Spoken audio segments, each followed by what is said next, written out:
Welcome to the Hannahcast, everybody. My name is Christian, and today we're going to be looking back on a certain year of the Oscars.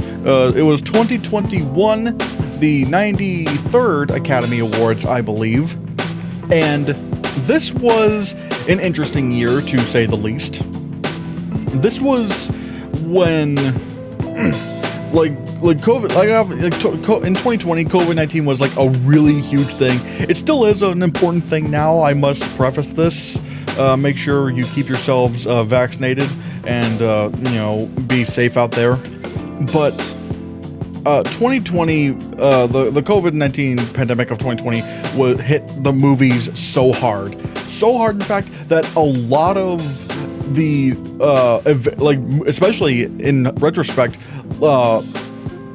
Best Picture frontrunners, like Dune, West Side Story, Top Gun Maverick, all of those got pushed to later years. And so it created a very awkward Oscars. It was also, even the filming of the Oscars was very strange. For some reason, they, I forget who said this. I think it was Steven Soderbergh, who directed that year's Oscars, said, yeah, we're gonna treat the Oscars like a movie this year. And I'm like, what? That doesn't make any sense. This is not a movie. This is an awards ceremony. And you could feel it. You could feel that they had no idea what to do this year because the pacing was off. They didn't show clips of the craft or the actors or anything. It was just... It was such a disaster in every sense of the word. And it's just, and I know some people said they just shouldn't have had an Oscars that year. I think they should have, but the problem was that it was done badly, not the fact that they just did the Oscars at all. Now, there are some, categories where I'm like, all right, this is where the pandemic hit the worst. But we'll get to that when we get to that. But overall, it was just very strange. It was a very strange Oscars. And not only was it very strange, but, it even included some changes. One of the changes that in reflecting the COVID-19 pandemic was that they extended the eligibility to a little bit of early 2021, which I never was in favor of. It did not make any sense to me because they were like, oh, but less movies are going to be coming on 2020, but extending it didn't really do anything because the vast majority of the films nominated were indeed 2020 movies. The one thing you would have not had, the one major, there were some smaller ones, like Andrew Day wouldn't have been nominated for the United States versus Billie Holiday, but even then I'm pretty sure that could have still made it into 2020 if they wanted to. And then there was Judas and the Black Messiah, which came out in January of 2021, and it's just really, that's the biggest difference that this time extension had, and I'm 100% certain that if they did not extend the eligibility, Judas and the Black Messiah and the United States versus Billie Holiday would have found a way to release in 2020 anyway. So it's it just did not make any sense. I don't know why they did that. It was such a stupid idea, and all it did was just make things more confusing, because then people started thinking that Judas and the Black Messiah was a 2020 movie when it wasn't. It was a 2021 movie.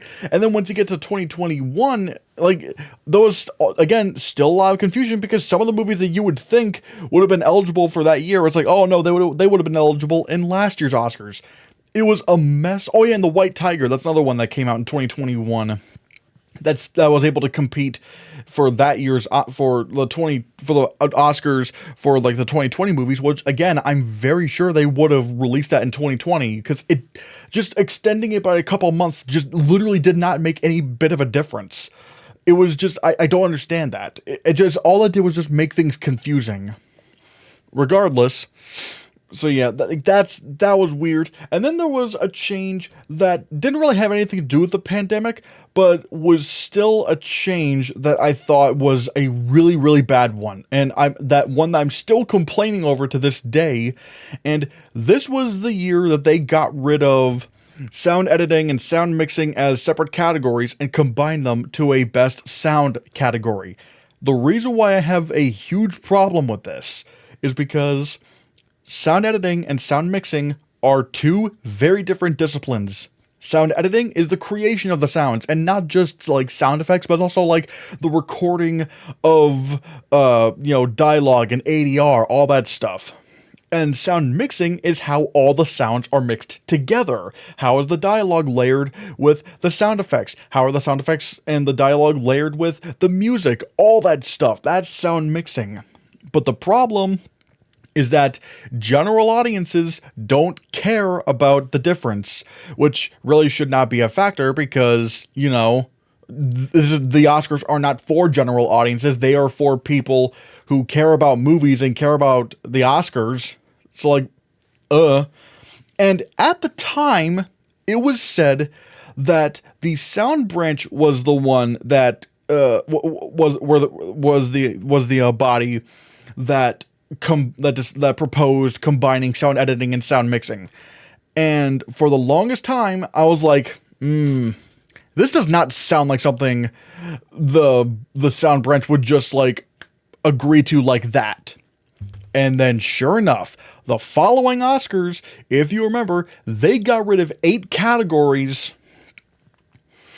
They got rid of 8 categories from the live ceremony and presented them before the Oscars, and it aired like very awkward, edited down versions of the acceptance speeches later on in the broadcast, which was not only completely disrespectful, I don't care what you say.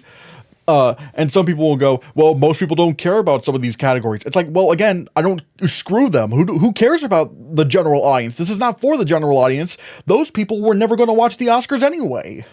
So, and it also didn't help that the Oscars still went on forever.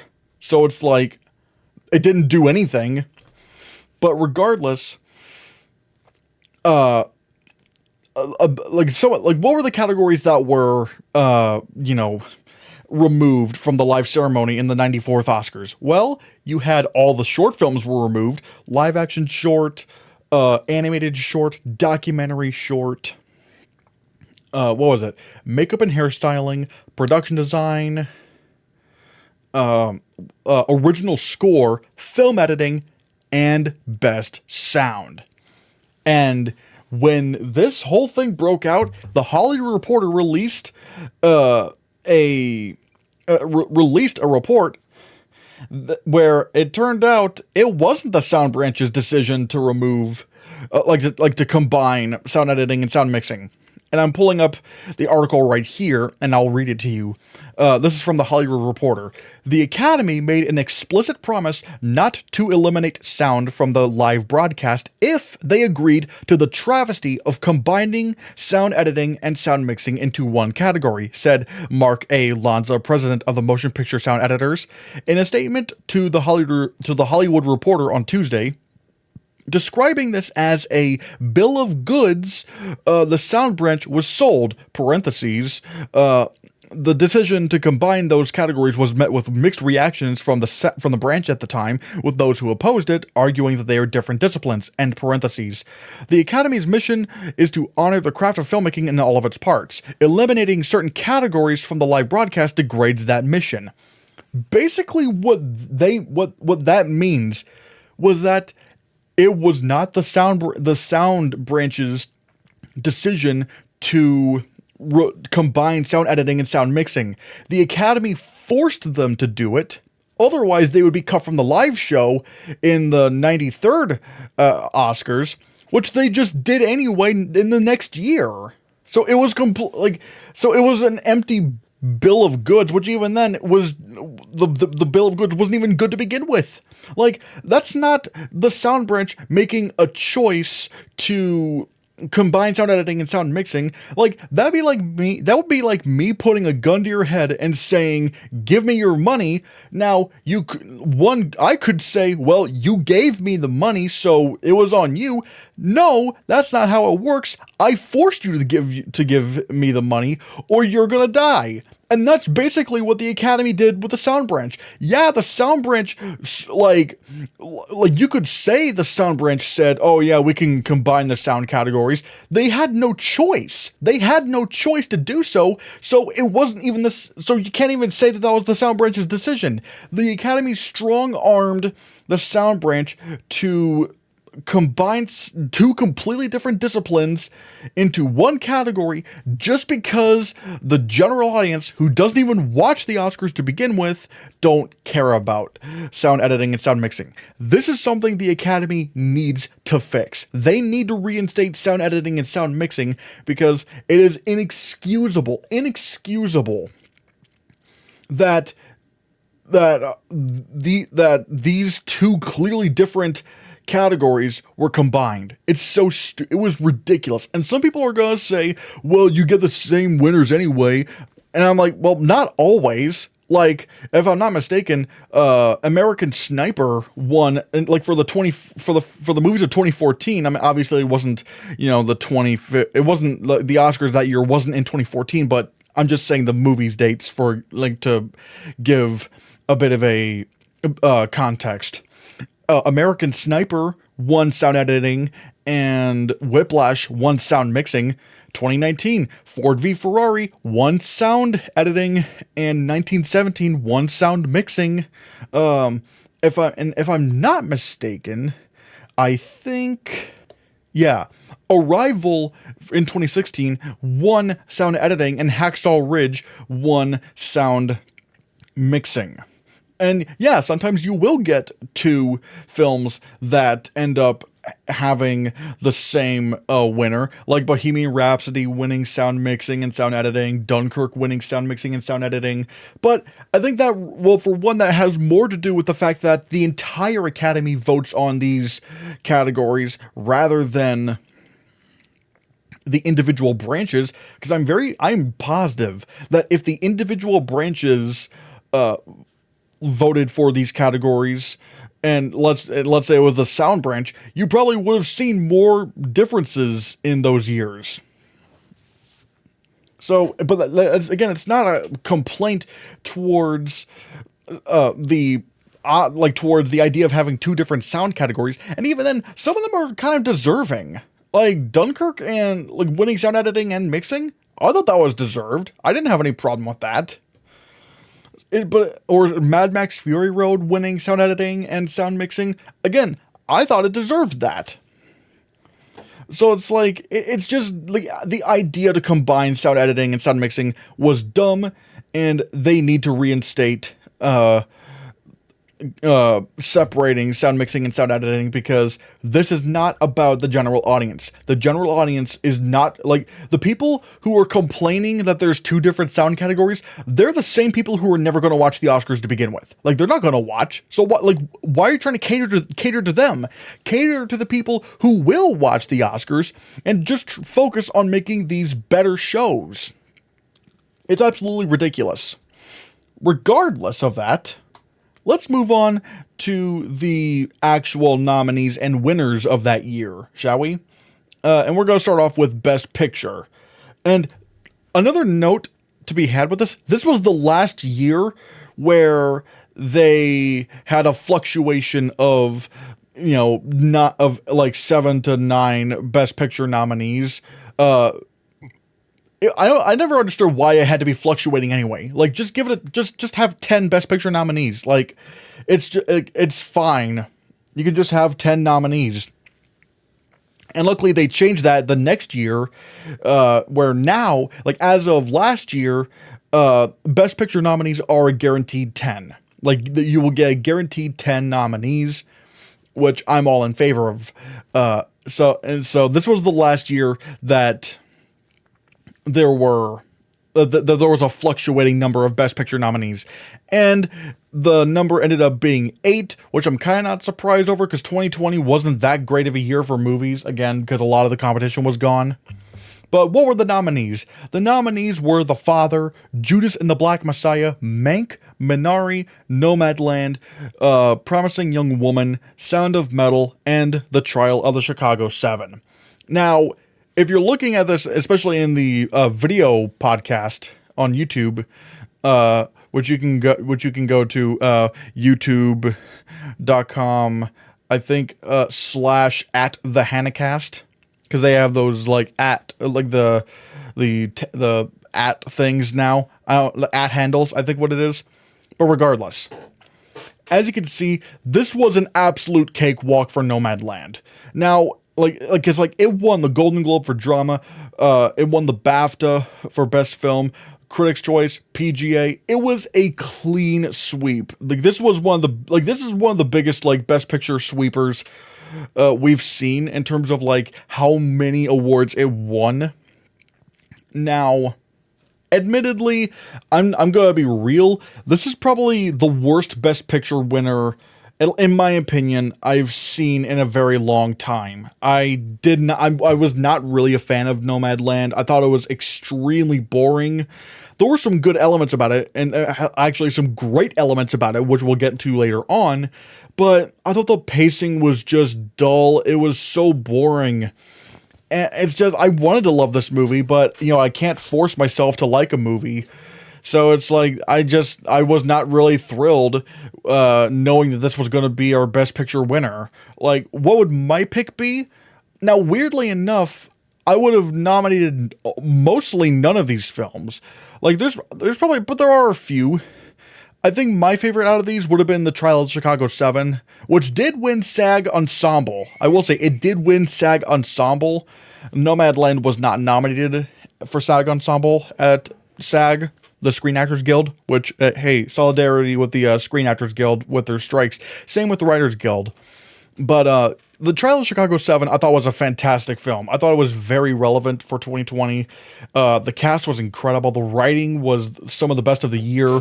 The editing was amazing. This would have been, if I had a vote in this Best Picture lineup, I would have voted for The Trial of Chicago 7 to win. I thought it was the best out of all these.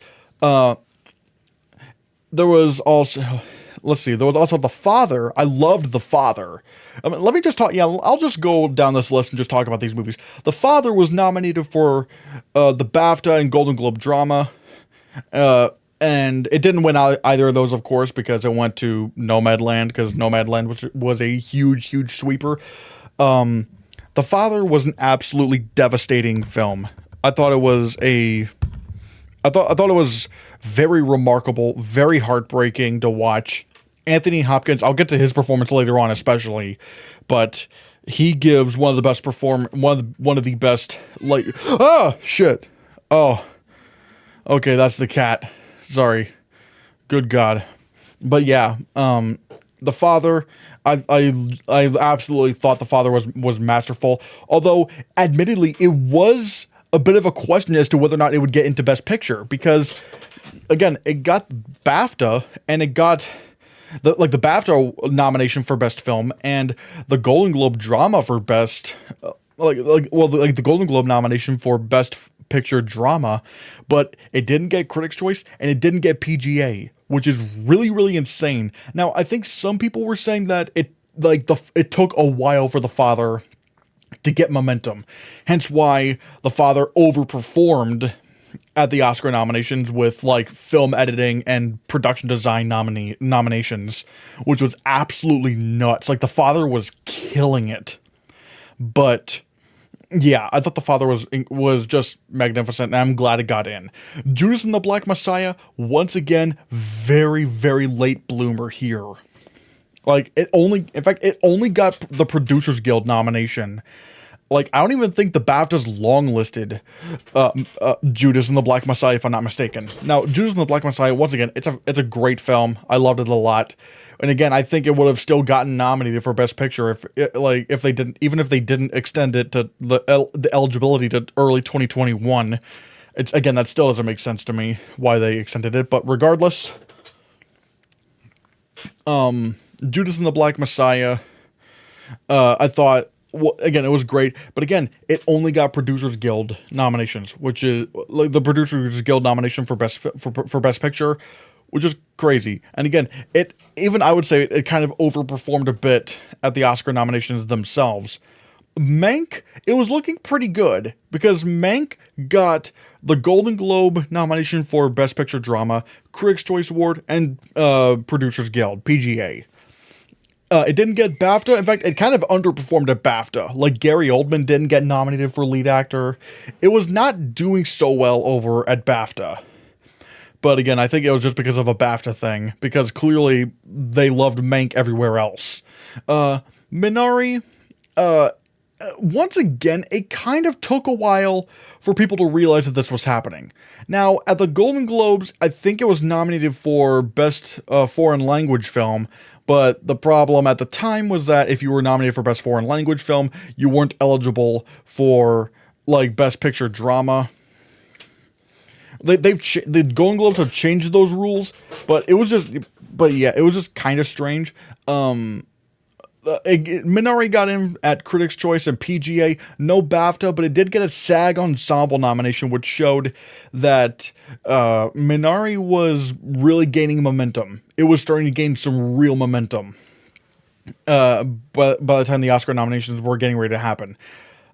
Promising Young Woman, I think out of all the nominees for Best Picture this year, I think if Nomadland didn't win, it probably would have been Promising Young Woman. Because Promising Young Woman won, it was nominated for the BAFTA, it was nominated for Golden Globe Drama, Critics' Choice, PGA, and I think even at the BAFTAs, it beat The Father for Outstanding British Film, which is kind of nuts. So, I think maybe, if Nomadland wasn't the winner, it would have been either Promising Young Woman or The Father. And I'm a little bit more confident in Promising Young Woman, which I'm not gonna lie, I liked Promising Young Woman. I did not love it. I did not love Promising Young Woman. Especially the ending did not feel satisfying. Like, what the movie did in terms, because like basically what Promising Young Woman's about, it's about this woman who basically kills sexual predators, which is a really great idea, but we never see her do any of this. Like, all of it is just implied, and it's like, it did not, that's where it kind of that's where it started falling apart for me, because it's like, it's doing more, basically it's telling us what's going on instead of showing us. Like, I want to see what this woman can do, but the movie doesn't do that. It never bothers to show you anything. And again, it's not a bad film, but I don't think it's deserving of Best Picture. And again, especially the ending, it just did not feel satisfying. Or at the very least, maybe if the build-up to this was better, it could have worked. But it's just like, But yeah, I should probably also talk about, Mank. Funny enough about Mank, I didn't like when I first saw it. But then later on, I gave it a rewatch, and I really liked Mank the second time I saw it. So, hey, it's just one of those rare films. Minari, I liked Minari quite a bit. I did not think I would have, I don't think I would have nominated it for Best Picture, though. And then, Promising Young Woman, I already talked about that. Sound of Metal. This was a film I was championing before I think it even started getting into the, the really heavy Best Picture race.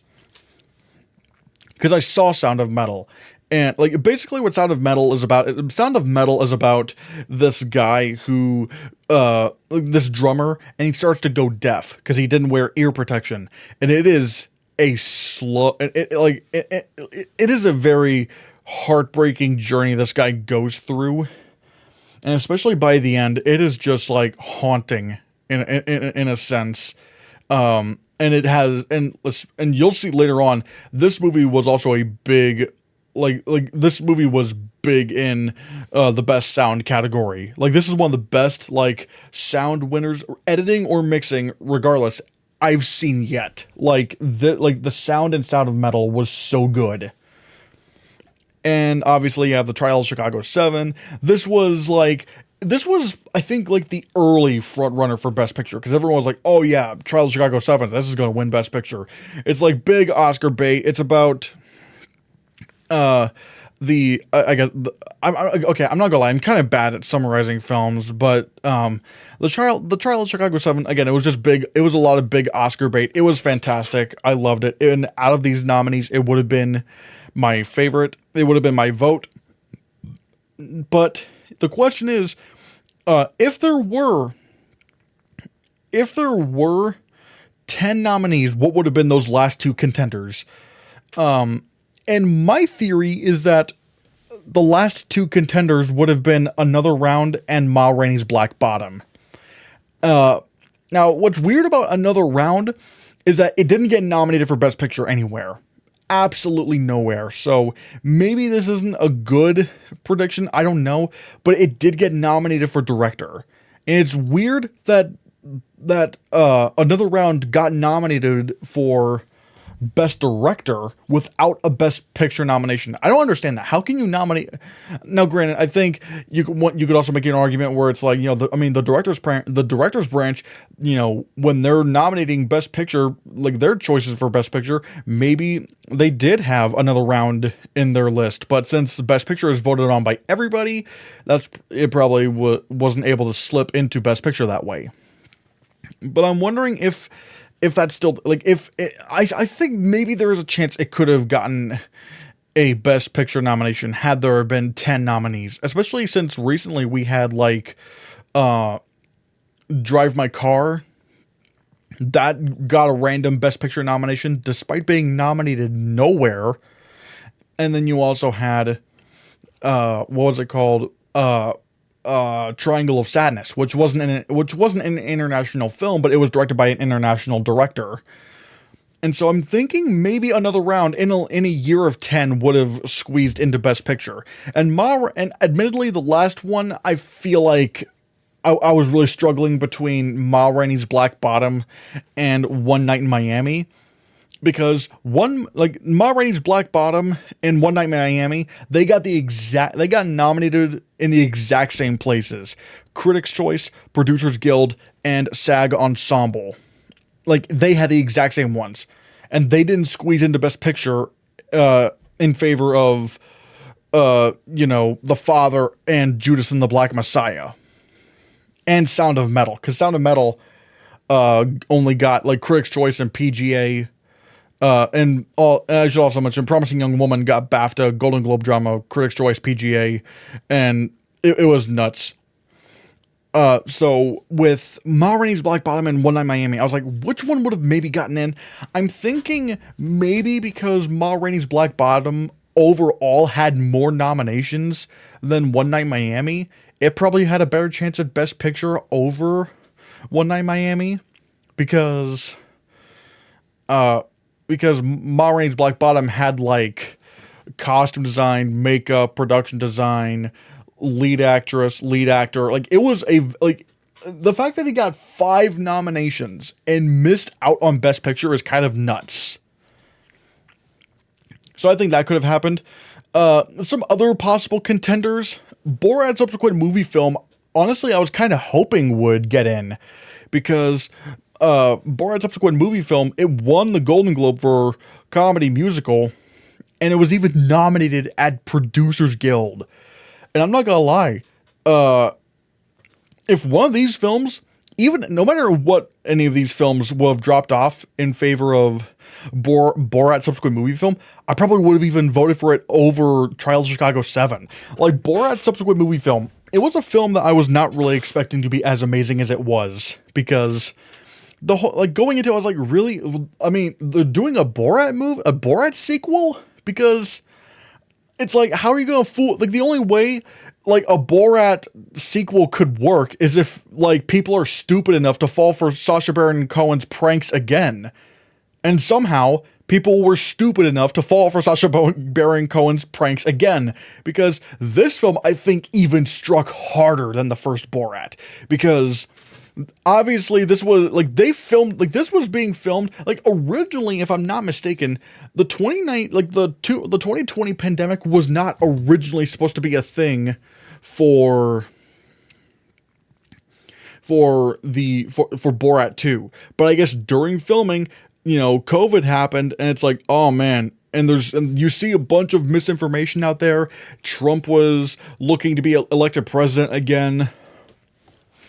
And so they went, you know what? We gotta switch gears with Borat 2. We're gonna now make it a pandemic comedy. And it's so funny and yet kind of scary, because Borat, goes in with these QAnon conspiracy theorists, and they just have like the absolute craziest conspiracy theories imaginable. It's nuts. And Sacha Baron Cohen himself also does a lot of really shocking things. I'm like, how did he not get arrested for this?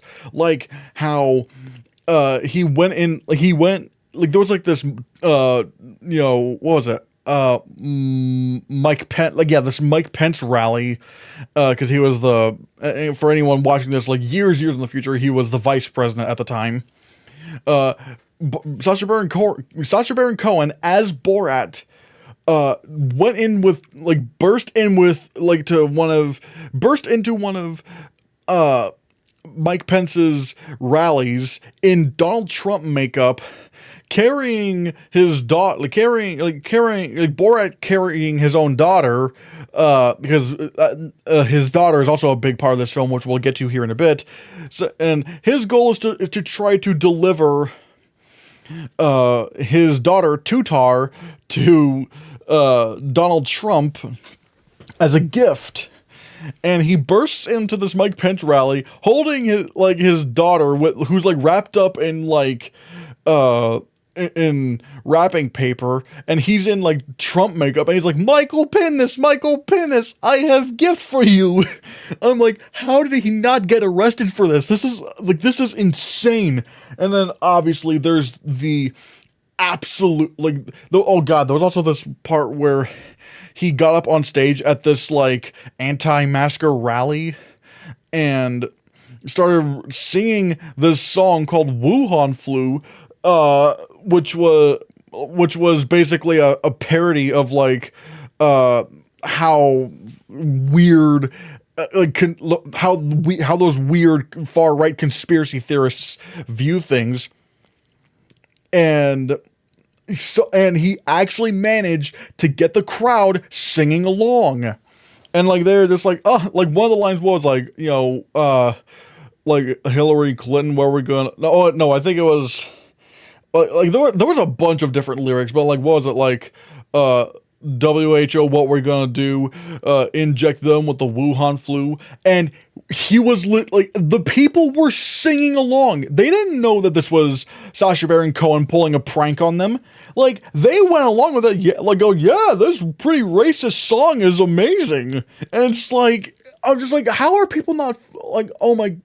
And the thing is, this actually caught news, that whole bit actually caught into the news before it was announced that there was a Borat 2. So it's in the middle of summer, it came out hey, look, it's on Twitter, there were videos of Sacha Baron Cohen in this really goofy kind of cowboy outfit. You're singing this Wuhan flu song, and the people were singing along, and then eventually they realized that this was Sacha Baron Cohen and started booing him off stage, and some of them even trying to storm up and attack him. And unbeknownst to us, they were filming Borat 2. And then don't even get me started on the whole Rudy Giuliani thing. Oh my god, I'm not even going to say what the Rudy Giuliani thing is, but it was shocking. I was like, he can't seriously be doing this. It was nuts. I really wish Borat subsequent movie film got it in for Best Picture, but it did get a couple of Oscar nominations. But God, this is Borat subsequent movie film, I think, is one of the best comedies ever made, or maybe not ever made. I have to think about at least one of the best comedies of the past decade or two. This film stung hard, and I love it. Then you have, The Five Bloods. This was Spike Lee's new film. I don't think it would have gotten in. It got in at Critics' Choice and SAG, but it was very clear this was not Spike Lee's best, not even close. Like, this was a very kind of tame, or at the very least, I don't know how to describe it. Like, I liked The Five Bloods, but there wasn't so much of a clear message of what was going on. And the story itself, where it's looking at these Vietnam War veterans trying to dig up some treasure, and it's like, it wasn't all that compelling. I have Hamilton on here. Obviously, it was not eligible for the Oscars, but I only put it here because it was nominated for a Golden Globe Comedy Musical. But again, since it was ineligible, I took it out, or at the very least, I made the text red. I talked about Ma Rainey's Black Bottom already. The Mauritanian maybe could have also gotten in. It got in at Best Film. It got nominated for Best Film at the BAFTAs, which is very strong. But I just don't know. I don't know if the Mauritanian would have actually made it in at the Oscars, because it got no nominations at the Oscars. Music. This was Sia's highly controversial autistic musical film.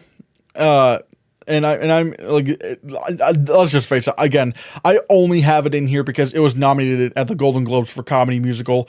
It would have never happened. News of the World got nominated at the Critics' Choice Awards. Thank God it did not get nominated at the Oscars, because that film is, like, how I describe News of the World. It's a movie literally made for boomers. Like, I saw this movie, I was like, what is this? Like, it's about, like, Tom Hanks. It's like this old Western with, Tom Hanks, and he meets this one girl who was raised by Native Americans, and so she's all feral and stuff, and he has to protect her. But it's just, it's so stupid. It's a movie made for boomers. It's just not that interesting. Even though I guess I'm maybe in the minority, because a lot of people seem to like it. I don't. I was so scared that News of the World was going to get in. I already talked about One Night Miami. Excellent film. Was probably expected to get nominated for Best Picture, yet it didn't. Palm Springs was could have maybe been a contender. Like, it was nominated for Golden Globe Comedy Musical, and unlike something, like Music or Hamilton, this could have maybe actually had a shot in another world. But I don't think it would have. It did. Well, obviously it didn't happen. Palm Springs, I liked Palm Springs. I'm not gonna lie, I didn't love it as much as a lot of other people did. Like, I know a lot of critics, I think at the Critics' Choice Awards, Palm Springs beat Borat Subsequent Movie Film for Best Comedy. But I'm not gonna lie, I would have put in Borat Subsequent Movie Film over Palm Springs easily. And then there was the Prom. Once again, never would have gotten in, but it got in at the Critics' Choice for Comedy Musical, the Golden Globe Comedy, for like Best Picture Comedy Musical. And then there was one that I'm shocked did not catch traction, and that was Soul. It didn't get nominated for Best Picture anywhere, like zero, nowhere. And I'm shocked because, in my opinion, Soul is one of Pixar's best films. And yet they didn't go for this? Like, especially in a year as weak as, 2020, you would expect Soul to do somewhat better. Like, it didn't even get nominated for original screenplay. It didn't even do it there. And yet movies like, WALL-E got nominated for original screenplay and Inside Out, and yet Soul didn't? This was weird. Soul should have been nominated for Best Picture. I'm just going to say, it should have been nominated for Best Picture. This was an excellent, excellent film. Then we get over to Best Director. Best Director was also... This is interesting because, once again, like, I actually would have nominated none of these directors for Best Director. Like, this was a significantly weak director lineup, in my opinion, but again, a lot of people disagree. The nominees were Lee Isaac Chung for Minari, Emerald Fennell for Promising Young Woman, David Fincher for Mank, Thomas Vinterberg for Another Round, and Chloe Zhao for Nomadland. Just like Best Picture, Best Director was an absolute cakewalk. Chloe Zhao won everywhere. At BAFTA, Golden Globes, Critics' Choice, Directors Guild. She was unstoppable. She was absolutely unstoppable.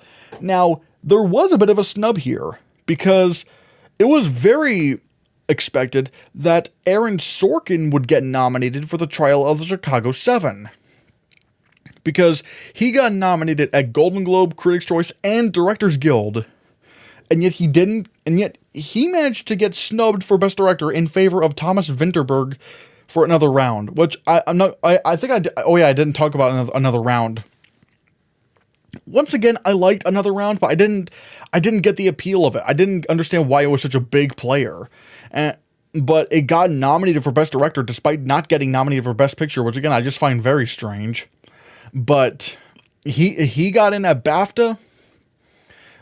So I guess it wasn't completely unforeseen.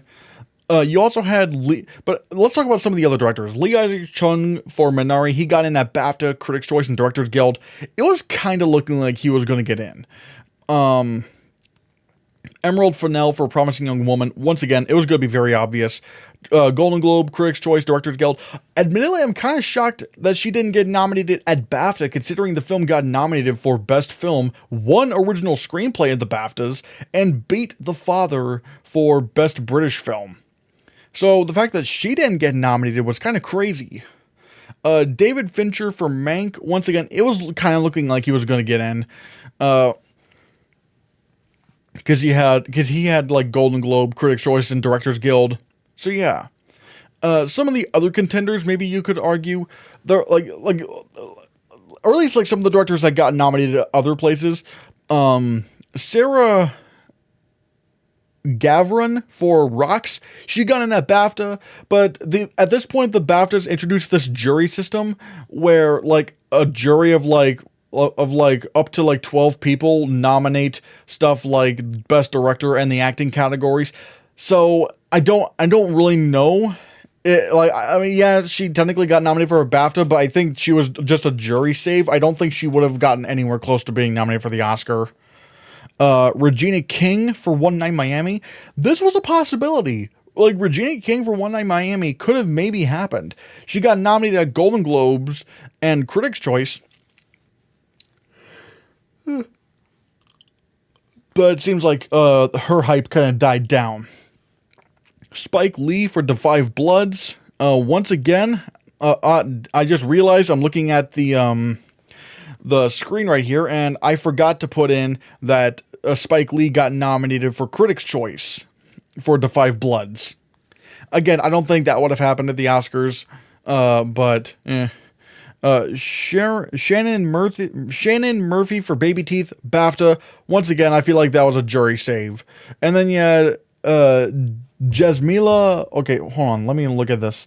Jasmila Zbanik, Ciao Vadis Ida.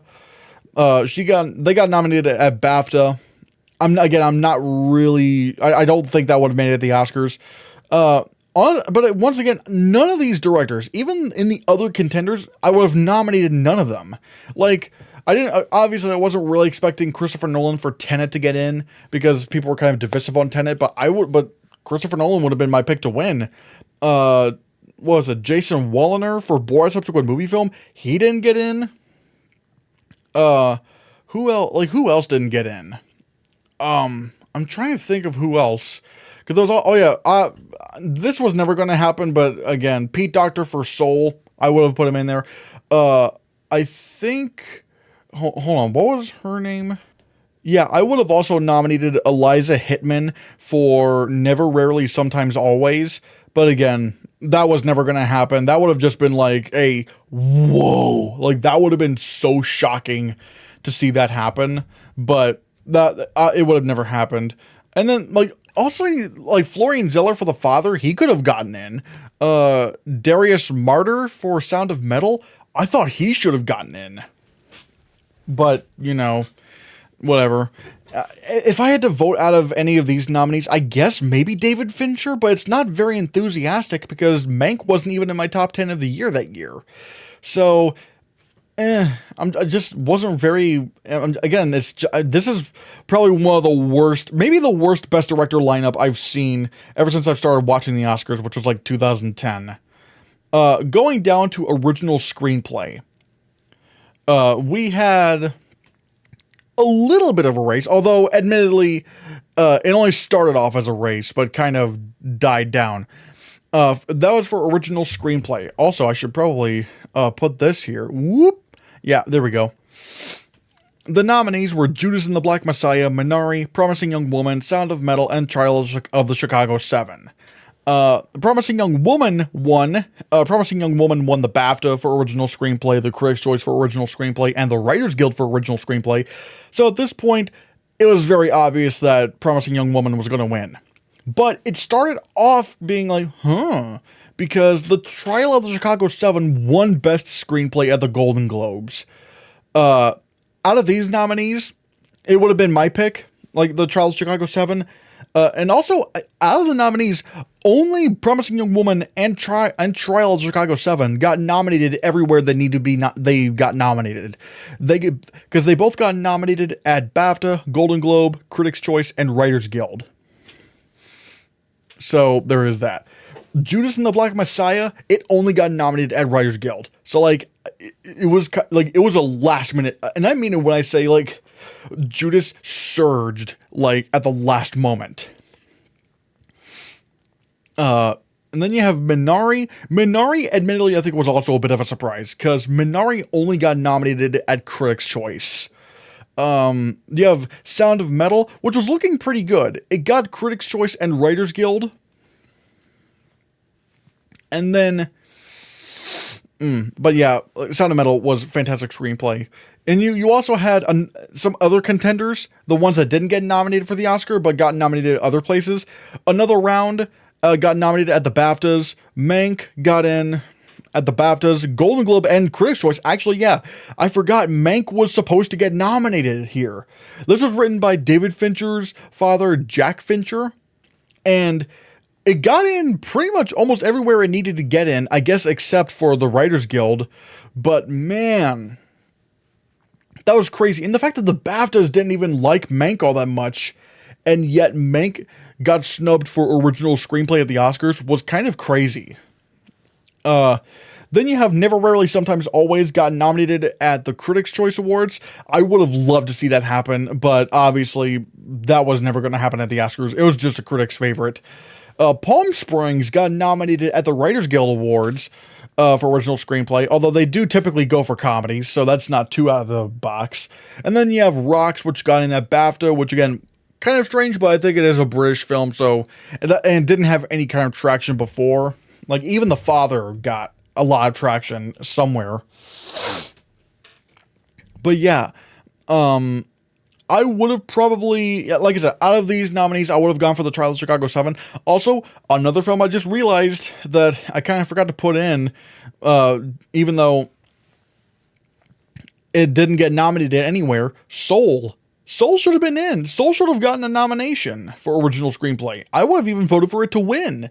Like, it was so creative in how it talked about the afterlife and death and stuff, or the before life, or whatever it is. Like, it was a very imaginative film, and a lot of it came through in the writing. Then we got adapted screenplay, in which we have Borat's subsequent movie film, The Father, Nomadland, One Night in Miami, and The White Tiger. Now, this was actually a category that was kind of split everywhere, because The Father ended up winning the Oscar, but the only thing it had going for it was the BAFTA. Like, The Father was nominated for the BAFTA, the Golden Globe, and the Critics' Choice Award, and it only won at BAFTA.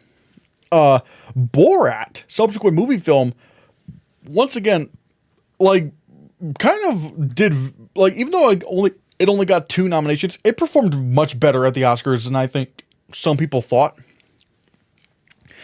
And not only did Borat get nominated for the Writers Guild Award, it won the Writers Guild Award for Adapted Screenplay. Now, some people are going to go, well, why is it an adapted screenplay?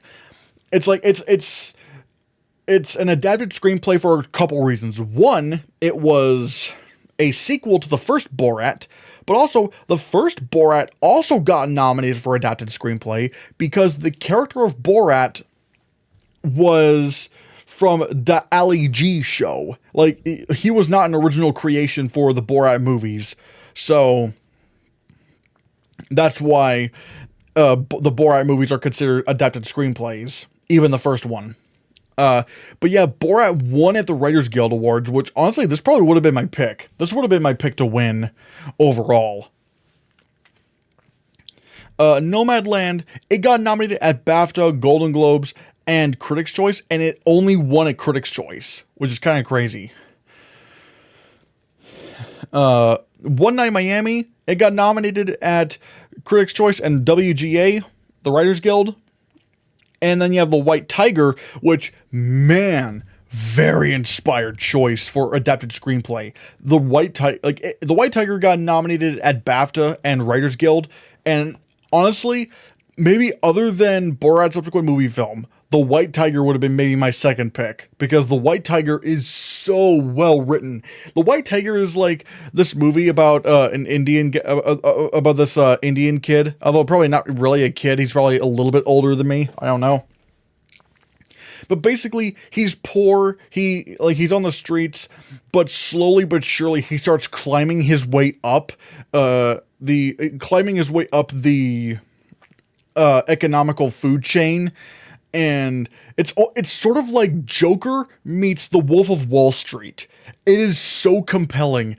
I'm like, in watching it, I was like, oh my god, I want to see this guy win.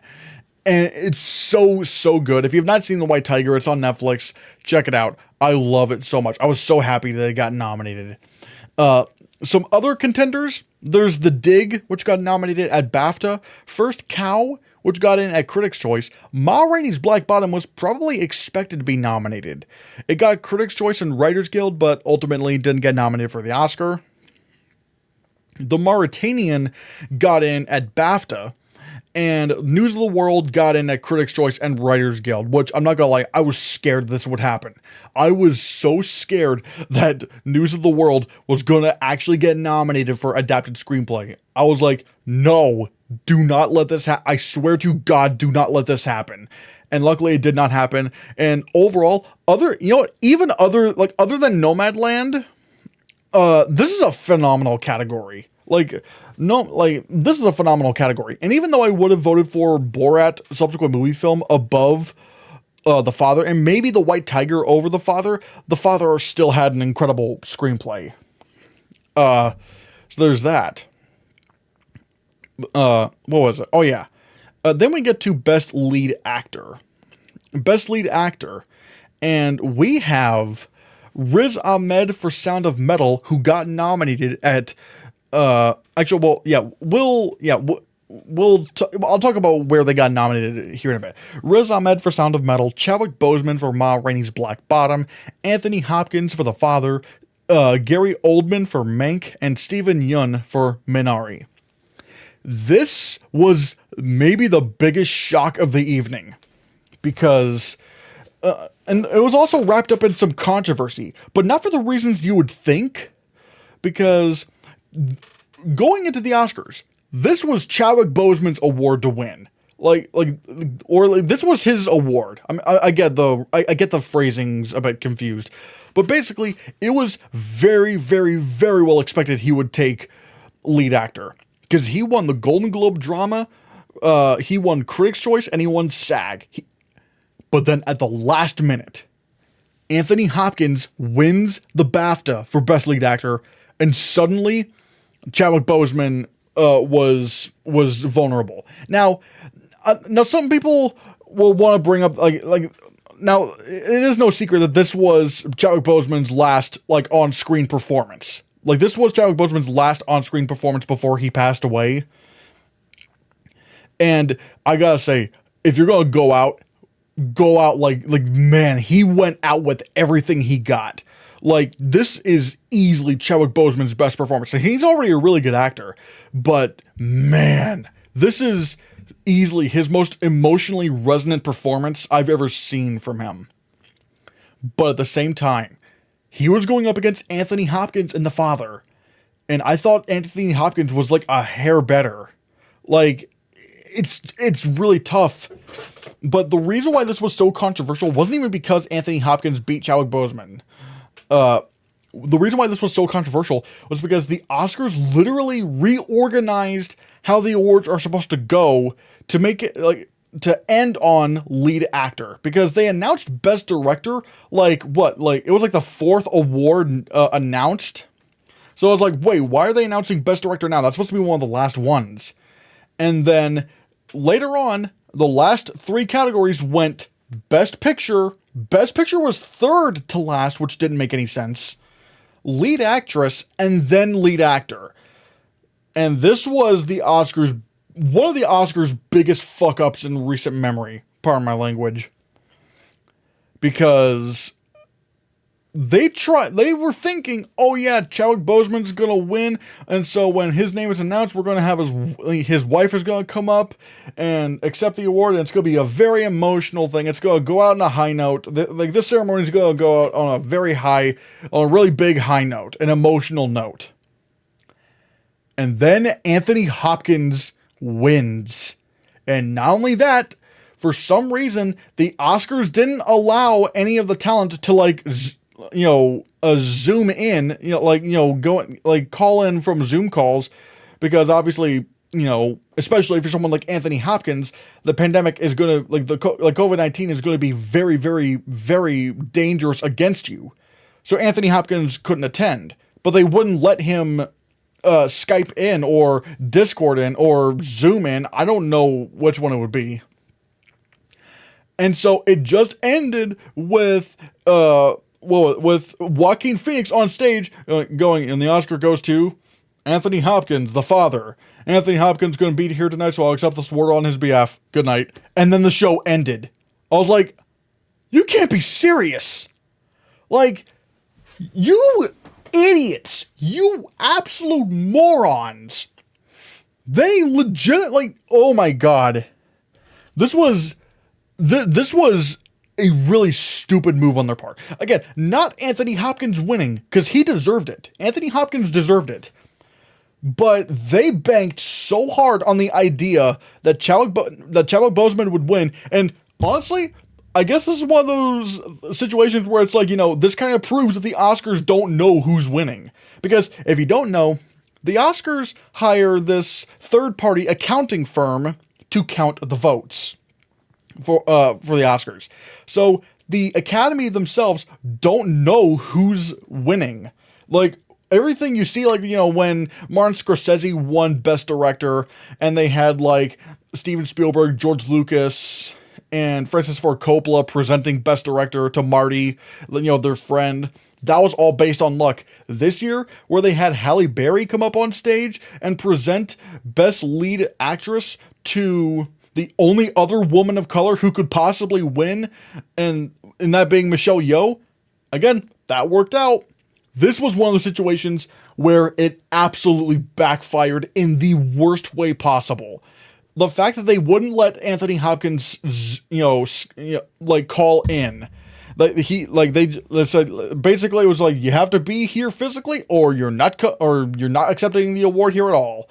It made it for just a very awkward ending. And the sad thing is, the very next day, Anthony Hopkins, I think it was on his Instagram, posted this, video of him accepting the award and, saying, I'd like to dedicate this to, my good friend and colleague, Chadwick Boseman. And it's like, it's just what, the blowback from this Best Lead Actor win would have been so much less, would have been, how I describe this, it would have been tempered significantly had they just let Anthony Hopkins call in. Like, it was ridiculous. And not only that, but also just not reorganizing the award to make it, to try to, in hopes that there would be, like, an emotional moment for Chadwick Boseman, because you don't know. You don't know this shit will happen, and it was very obvious that this could happen because Anthony Hopkins had won the BAFTA. So, it was so ridiculous. But again, it wasn't an undeserved win. Anthony Hopkins, I thought, gave the best performance of the year. And I think gave one of the best lead actor performances in a very, very, very long time. Like, so far, like, you know, we're getting some pretty damn good best lead actor wins. Like, you know, with Anthony Hopkins for The Father, and Brendan Fraser for The Whale. Like, these are, like, some of, like, all-time great performances that we're seeing. So yeah, the best lead actor race was a mess. And again, it's not even because of who got nominated and who won. Because it was mainly due to just the, what's the word I'm looking for? The structuring of the award ceremony itself in hopes that Chadwick Boseman would win, when clearly you don't know. But yeah. Speaking of which, Riz Ahmed got in at BAFTA, Golden Globe Drama, Critics' Choice, SAG. Honestly, like, these first three, they got in everywhere they needed to get in. They got in everywhere. Chadwick Boseman got in at BAFTA, won the Golden Globe for Drama, won Critics' Choice, and won SAG. Anthony Hopkins for The Father, he won BAFTA and was nominated for the Golden Globe Drama, Critics' Choice, SAG. Gary Oldman was not as strong, but was about as strong as you could ask, at least for a bit, because, like, he didn't get nominated for the BAFTA, but he did get nominated for the Golden Globe Drama, Critics' Choice, and SAG, and Steven Yeun was a little bit of a late surge with Critics' Choice and SAG nominations. And I'm not gonna lie, looking at these contenders, I think I would have nominated all of them. Well, then again, I just realized there is also Adarsh Gaurav for The White Tiger, who got in at BAFTA. Maybe I'd swap out Gary Oldman in favor of Adarsh Gaurav. But if I were just strictly talking about 2020 performances, because again, The White Tiger came on 2021. If I had to just go by 2020 performances, I'd nominate all of these. This is a perfect category, pretty much. Almost, yeah. Other contenders could have been Ben Affleck for The Way Back, who got nominated at Critics' Choice. There was a little bit of a narrative going on behind Ben Affleck there, because, you know, he was struggling through addiction, and The Way Back was sort of like, you know, the film representation of that in a sense. But it wasn't looking like it was going to happen. Sacha Baron Cohen for Borat's subsequent movie film got in at, he won the Golden Globe for comedy musical actor, but he was never going to get in at the Oscars. James Corden for The Prom, he got in at Golden Globe comedy musical, would have never gotten in, absolutely not. I said previously, Adarsh Gaurav for The White Tiger got in at BAFTA. Would have loved to see that happen, but Tom Hanks for News of the World got in a Critics' Choice. Again, thank God that didn't happen. I mean, he wasn't bad, but it's like, really? We don't need to give Tom Hanks an Oscar for this. We really don't. We really, really don't. Delroy Lindo for the Five Bloods got in at Critics' Choice. I will say this till the day I die. They should have campaigned Delroy Lindo for supporting actor, not lead. He was not the lead of that movie. He was not the lead. Like, if anyone was a lead, maybe it would be Clark Peters, the guy who had, like, the biracial black, the biracial daughter who was black and Vietnamese. But I really do not think Delroy Lindo was a lead. He should have won Best Supporting Actor. Like, he was the biggest standout, but obviously being a standout does not make you a lead. And I think that's ultimately what confused voters, because he was awards worthy, but I think legitimately people did not know where to put him. So there's that. Mads Mikkelsen got in at BAFTA for another round. I don't think that would happen at the Oscars, but again, I have Lin-Manuel Miranda for Hamilton because he got nominated for the Golden Globe Comedy Musical category, but obviously since Hamilton was not eligible for the Oscars, I have that in red. Dev Patel for the Personal History of David Copperfield got in at the Golden Globes for Comedy Musical Actor. I don't think that would have happened, but again, it's just something to think about. A legitimate contender, though, maybe could have been Tahar Rahim for The Mauritanian. He got in at BAFTA and the Golden Globe drama. Maybe that could have happened, but ultimately it didn't. But I think if he got BAFTA and Golden Globe, he was probably close to the Oscar. And then you have Andy Samberg for Palm Springs, Golden Globe Comedy Musical. I don't think that would have ever come close, once again, but yeah. Then we move on to Lead Actress, which, oh my god, this was absolutely nuts. This was so chaotic in every sense of the word. Because, and let's just look at the nominees. Viola Davis for Ma Rainey's Black Bottom, Andra Day for The United States vs. Billie Holiday, Vanessa Kirby for Pieces of a Woman, Frances McDormand for Nomadland, and Carey Mulligan for Promising Young Woman. The winners were, like, it was everywhere. Like, it was absolutely, like, there was no consensus amongst any, awards bodies, except maybe like BAFTA and the Oscars, because Frances McDormand, she won the Oscar and won the BAFTA. But going into the Oscars, McDormand only had BAFTA, because everywhere else the winner was different. Viola Davis, she lost at Golden Globes, the Golden Globe Drama Award, and she lost the Critics' Choice Award, but she won SAG. Andra Day for The United States vs. Billie Holiday, she won the Golden Globe for drama and was, she won, and got nominated for Critics' Choice but didn't win, and was nominated nowhere else. Vanessa Kirby for Pieces of a Woman probably could have, was up there with Frances McDormand in terms of nominations. She got in everywhere. She got nominated at BAFTA, Golden Globe Drama, Critics' Choice, and SAG. She was incredible in the film, by the way. Also, I will say, Pieces of a Woman should have gotten a lot more attention than it did. It was a phenomenal film. Frances McDormand for Nomadland, again, she only won BAFTA after losing the Golden Globe for drama, Critics' Choice, and SAG, and then you have Carey Mulligan for Promising Young Woman, and she lost the Golden Globe drama, lost SAG, but won Critics' Choice. So, you have Viola Davis, who had SAG, Andra Day, who had the Golden Globe, Frances McDormand, who had the BAFTA, and Carey Mulligan, who had the Critics' Choice Award. It was absolutely nuts. It was insane. It was like, who is going to win this thing? But, especially considering BAFTA was last, they went with Frances McDormand, and I will say, despite the fact that I did not like Nomadland, Frances McDormand did deserve the award. She did deserve the Oscar. She was absolutely phenomenal in the film. Her performance felt so real. It was just incredible. Viola Davis, I thought she was very, very good in Ma Rainey's Black Bottom, although, admittedly, one of the things that kind of keeps me from not really voting for her would be, she didn't do her own singing.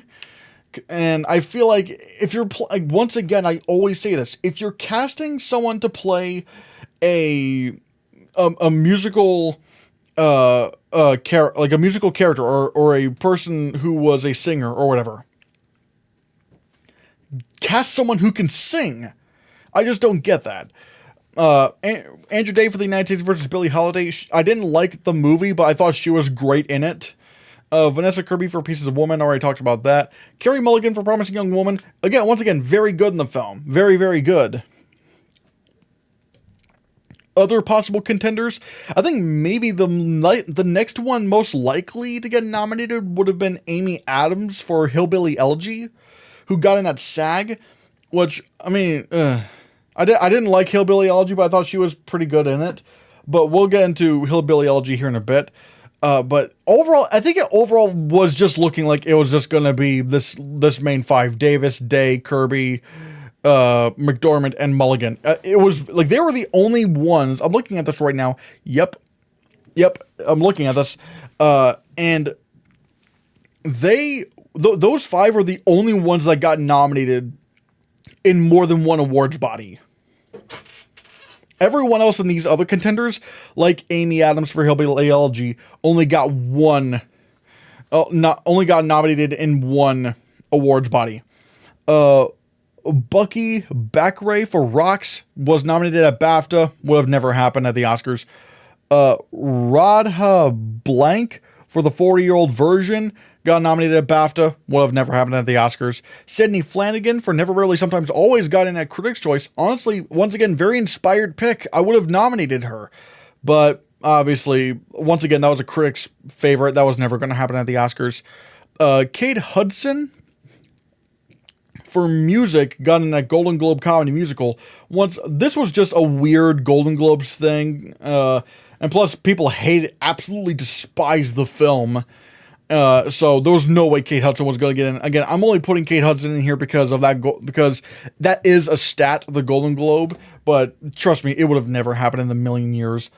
Okay, how do I pronounce this? There was also Wunmi Mosaku for His House, who got in at BAFTA, which is kind of crazy considering it's a horror movie. And then Michelle Pfeiffer for French Exit, which she got at comedy, like comedy musical. Oh yeah, and there's also some others. Rosamund Pike for I Care a Lot got nominated for the Golden Globe Comedy Musical. Actually, no, she won, weirdly enough, beating out Maria Bakalova for Borat's subsequent movie film. That was a big shock. Anya Taylor-Joy was nominated at the Golden Globes for Comedy Musical for Emma. She was pretty good in that. Again, I would not think she would get nominated for an Oscar. And then Alfre Woodard for Clemency was in that BAFTA. I don't think that would have gotten at the Oscars, but still. But yeah, there's not much to say here other than the main category was absolutely crazy, and that, like, it was very unknown who was going to win. But ultimately it turned out to be Frances McDormand. She won her third Oscar, and I think is like literally number 2, but like right behind Elizabeth Taylor. I think it was Elizabeth Taylor or someone else. Oh, I know, like Katharine Hepburn. Katharine Hepburn is currently the record holder for the most lead actress Oscar wins, but for the longest time, Frances McDormand was tied with number 2 with a bunch of other actresses, but with this Nomadland win, she now holds number 2 all to herself. Which, hey, that's pretty cool. Then we get to supporting actor, which was, again, very interesting. Because you had Sacha Baron Cohen for The Trial of Chicago 7, who Daniel Kaluuya for Judas and the Black Messiah, Leslie Odom Jr. for One Night Miami, Paul Raci for Sound of Metal, and Lakeith Stanfield for Judas and the Black Messiah. This was the only acting race that was completely unanimous across the board. It was absolutely unanimous because Daniel Kaluuya won BAFTA, Golden Globe, Critics' Choice, SAG, and he won the Oscar. Like, it was a clean sweep if there ever was one. Sacha Baron Cohen, once again, he did very well. He got nominated at the Golden Globes, Critics' Choice, and SAG. Leslie Odom Jr., he got nominated at BAFTA, Golden Globe, Critics' Choice, SAG. Paul Raci was not, some people weren't really sure if he would actually get nominated. He got nominated. He didn't get nominated at the BAFTAs or Critics' Choice or SAG, but he did get Critics' Choice and BAFTA, and I'm really happy he got nominated. Like, he was he was extraordinary in Sound of Metal. But then the big shock, the one that had me like, what? I would was Lakeith Stanfield for Judas and the Black Messiah. Why was this so shocking? He was not the lead of this movie. He was not the lead. Like, no, wait, no. What am I saying? He was the lead. No, I misspoke. Sorry. He was the lead of Judas and the Black Messiah. He was not a supporting role. Like, why would this came out of nowhere? I was like, you gotta be kidding. Like, what? It didn't make any sense. And now it's like this running joke where it's like, oh man, could anyone get Lakeith this year? Because this is like the most like blatant category fraud I've seen in forever. Because he was the lead of that film. He should have been lead actor, not supporting actor. This was stupid. Again, he was great, and if he was nominated for lead actor, I wouldn't mind. But supporting actor? Like, and obviously, as you can see, he was nominated nowhere for supporting actor because no one actually thought he was a supporting role because he wasn't a supporting role. I don't understand how this happened. Because I think, but even, admittedly, it was kind of confusing as to who was going to be that fifth slot. Because Chadwick Boseman got in that SAG for The Five Bloods, which honestly, that's a very good nomination. Alan Kim for Minari got in at BAFTA. Barry Keoghan for Calm with the Horses got in at BAFTA, but that's clearly a BAFTA thing. That was obviously a BAFTA thing. Jared Leto for The Little Things maybe could have gotten in because he got nominated for the Golden Globe and SAG. So, Bill Murray for On the Rocks was kind of out of nowhere. It's like, wait, huh? Because he got nominated at Golden Globe and Critics' Choice. And then Clark Peters for The Five Bloods got in at BAFTA, but I don't think that would have happened. Again, if anyone was a lead in The Five Bloods, it would have been him. But whatever. But yeah, I just don't know. I just don't understand how Lakeith Stanfield managed to get in for supporting actor, despite being campaigned as lead, and got in nowhere for supporting actor. This was just weird. Like, who would have... Admittedly, in terms of my pick for who would win, it's kind of tough because... Daniel Kaluuya for Judas and the Black Messiah was a very good nomination. But at the same time, it was a very good pick. Although I'm not gonna lie, I really do like Paul Raci in Sound of Metal. Even though, granted, I will go back and say Delroy Lindo should have been nominated for and should have been campaigned in and should have won supporting actor. But, whatever. But yeah, this was... Again, in terms of, who was going to win, it was a no-brainer. This was the only... acting category that was like completely unanimous across the board. I just was not expecting Lakeith Stanfield to get nominated. Actually, fun fact, I think before the Golden Globes, it was kind of expected that Leslie Odom Jr. would win Best Supporting Actor for One Night Miami. Like, he was the original frontrunner to win this, but then no, it turned out Daniel Kaluuya just came out swinging and did not stop.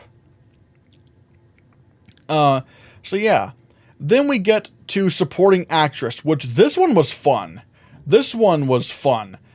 Where we had Maria Bakalova for Borat's subsequent movie film, Glenn Close for Hillbilly Elegy, Olivia Colman for The Father, Amanda Seyfried for Mank, and Yoon Jung for Minari. Now, initially, this was a very confusing category because no one knew where this was going at first. Because, funny enough, none of them won the Golden Globe because the Golden Globe actually, well, for one, I think Glenn, Olivia, Amanda, and Yoon Jung, they all got nominated for the Golden Globe, but Maria Bakalova wasn't nominated for the Golden Globe for supporting actress because she was in for lead actress comedy musical. So who amongst these four ended up winning? None. It went to the random nominee, Jodie Foster for The Mauritanian. She won the Golden Globe. Which is, again, absolutely nuts because Jodie Foster didn't get nominated anywhere else. No BAFTA, no Critics' Choice, no SAG. and yet managed to win the Golden Globe. That was just weird. Like, imagine having your high just at Golden Globe and then getting in nowhere else. Oh wait, I forgot. You would then be Jim Carrey winning Best Lead Actor in a drama for The Truman Show. Ugh. But yeah, Maria Bakalova. But then going back, Maria Bakalova got nominated for the Golden Globe Comedy Musical category. Got nominated at SAG. Got nominated at BAFTA, which was then I was like, okay, if the BAFTAs are going for Maria Bakalova, I'm predicting her. And then she won the Critics' Choice Award for Supporting Actress, which, hey, she would have been my pick too, but it was just so unexpected. Like, this is not the kind of performance that you would expect to be nominated for an Oscar. Like, here's the funny thing about Maria Bakalova. Maria Bakalova, she plays Borat's daughter in the movie Tutar. And when I heard that they were going to be adding in this daughter character, I was like, oh boy, here we go. Borat has a kid, and, she's going to be very wacky, just like he is. But not only was she kind of like the emotional heart of the film, what Maria Bakalova went through, oh my god, it is insane. Like, keep in mind, I don't think she wasn't very, or at very least, not in America. In America, she was absolutely not well known at all. But here she is in her debut film, Borat 2. Like, she does a bunch of really daring, crazy things, some of which may be even more insane than Sacha Baron Cohen. And then, once again, the Rudy Giuliani scene, I'm not going to say what that was in case you haven't seen it. Please go watch Borat's subsequent movie film. What she went through during the Rudy Giuliani scene is one of the most brave things I've ever seen an actor go through. That I would have chosen her to win. That is nuts. Like, the fact that it's such a comedic performance. Like, and it's not a dramedy. It's like, sometimes you'll have like dramedies like Silver Linings Playbook winning Oscars and stuff for acting, but they're mainly dramas with hints of comedy in there. Borat's subsequent movie film is not a dramedy. It is just a straight up comedy. Her performance was just seen as so funny and so, shockingly incredible that no one could resist it, even the BAFTAs, which is nuts. And she would have been my pick to win. Well, who did win? Well, you have Yoon Ye-jung. She won the Oscar, and but before that, she won the BAFTA and SAG, which at that point, it started becoming, when she won SAG and then BAFTA, it was like, all right, it's becoming clear that she's going to win this. Because again, it was nuts beforehand. Jodie Foster winning the Golden Globe, Maria Bakalova winning Critics' Choice. I was like, oh my god, who could actually win the Oscar? But then ultimately, it's Yoon Ye-jung. Glenn Close was also a very safe pick.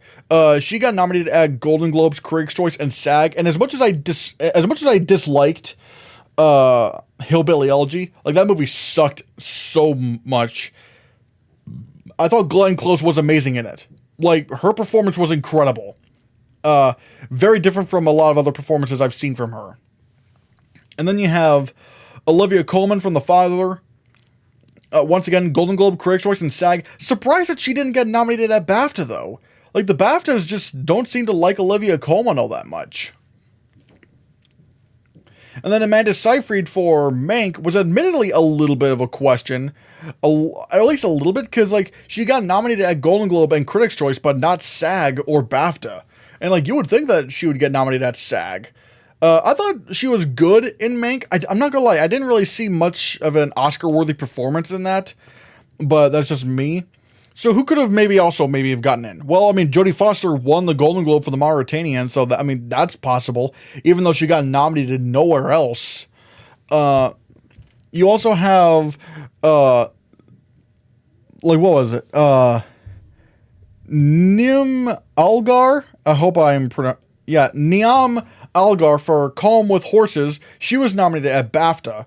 Kozar Ali for Rocks, BAFTA. But again, I feel like those were... And there's also, Ashley Madekwe for County Lines at BAFTA, and Dominique Fishback for, Judas and the Black Messiah, who got nominated at BAFTA.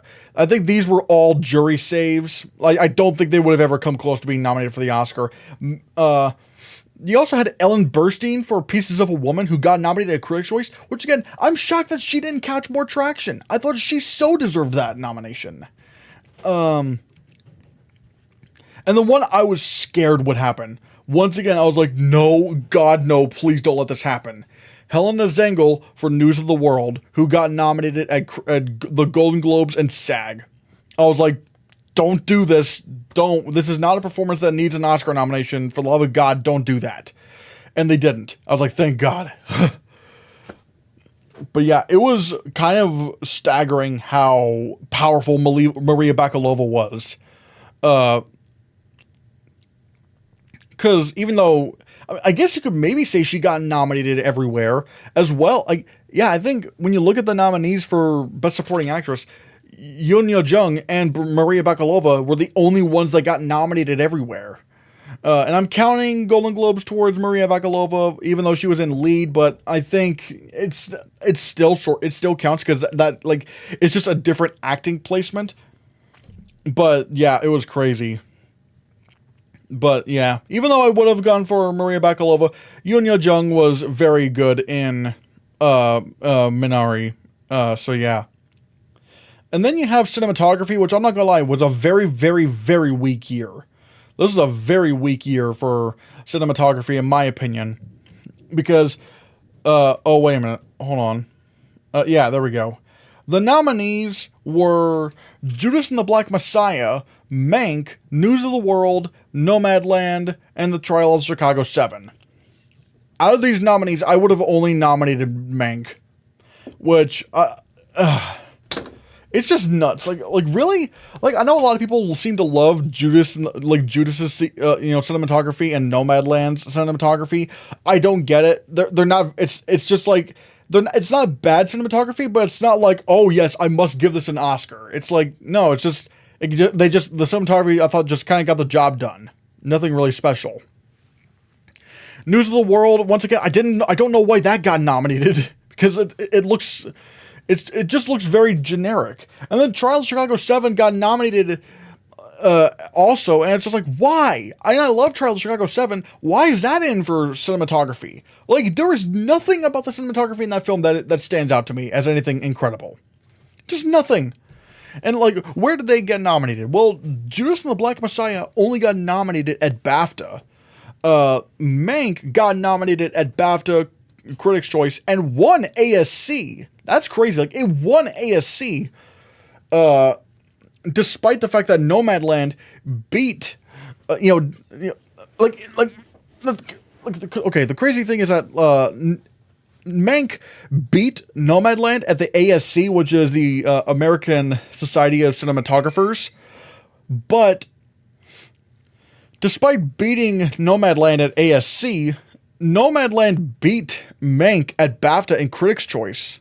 So I was like, oh, wait, where's this going to go? And I'm kind of glad it did go to Mank. I know there's some people kind of like, oh, why wasn't it Nomadland? But it's like, I preferred Mank for cinematography anyway. It's the only one I would have nominated. News of the World also got everything it needed. It got nominated at BAFTA, Critics' Choice, and ASC. And Trial of Chicago 7 only got in at ASC. So what were some of the other contenders? Cherry, the Tom Holland movie, weirdly enough got in at ASC, which is strange. And then there's Da 5 Bloods, which got in at Critics' Choice, which, you know what? I didn't love Da 5 Bloods, but the cinematography in that film I thought was stunning. How it would change, aspect ratios and change, from, film to digital, depending on the time sequence that they're in. I thought it was so clever. And the fact that it only got in at Critics' Choice, I'm just like, how? It should have gotten in more. First Cow got in at Critics' Choice. I'm thinking of Ending Things, which it didn't get in anywhere. And even though I didn't like the film all that much, I will say it did have some very good cinematography. The Mauritanian, it got in at BAFTA. Kind of crazy. Minari got in at Critics' Choice. Mulan didn't get in anywhere, but I'm putting it in the other contenders section because I thought you could have made an argument for Mulan. Mulan had pretty good cinematography. Tenet got nominated at Critics' Choice, where I'm like, how did it not get nominated anywhere else? Tenet's cinematography was so good and insane and crazy. It was so good. Like, Tenet really... The funny thing is, I would have nominated Tenet in almost every category, mainly, especially the text, except for visual effects, which we'll get to here in a bit. And another film that didn't get in anywhere, even though I think maybe it could have been my pick to win, was The Vast of Night. Now, if you don't know The Vast of Night, you can find it on Amazon. It is... I don't know how to describe it. It's sort of like a very low budget science fiction film about these high schoolers who are investigating different, these weird sounds. And the cinematography is so good. And I think the movie was made for like $700,000 or $800,000. Like, it was a very cheaply made film. And yet the cinematography does not show that. They stretch that budget out as far as it can go, because the cinematography is absolutely stunning. But yeah, I wish that could have gotten in, but obviously that was never going to happen. Film editing. Let's take a look at film editing. The nominees were The Father, Nomadland, Promising Young Woman, Sound of Metal, and The Trial of the Chicago 7. This is weirdly enough a big race that was going on, because The Trial of Chicago 7, it didn't win. The Trial of Chicago 7 looked like it was probably going to win because it won Critics' Choice and won the ACE for drama. And if you don't know what ACE is, that stands for American Cinema Editors. But then there was Sound of Metal, which, alright, it didn't win the ACE for drama, but it won BAFTA and tied with Trial of Chicago 7 at Critics' Choice. It tied! That was nuts! Which, I'm not gonna lie, I think I would have picked Trial of Chicago 7 over Sound of Metal for film editing. Because, I thought the sound was very good in Sound of Metal, but the film editing itself, it wasn't bad editing, but it's not really anything I would have really thought of. Again, even the film editors at ACE agreed, because they picked Trial of Chicago 7 over it. So let's look at the other nominees. The Father got nominated at BAFTA and Critics' Choice, which honestly, The Father is a very good editing nomination. Once again, I hadn't seen this film when the Oscar nominations came out, but this was the moment I started realizing that it was overperforming. Because it got film editing and production design. I was like, what is happening with The Father? But then when you watch the movie, it is edited so well and so hauntingly. Because if you don't know The Father is about it's about this old man played by Anthony Hopkins. I don't know why I'm just now talking about the premise of the film, but here we go.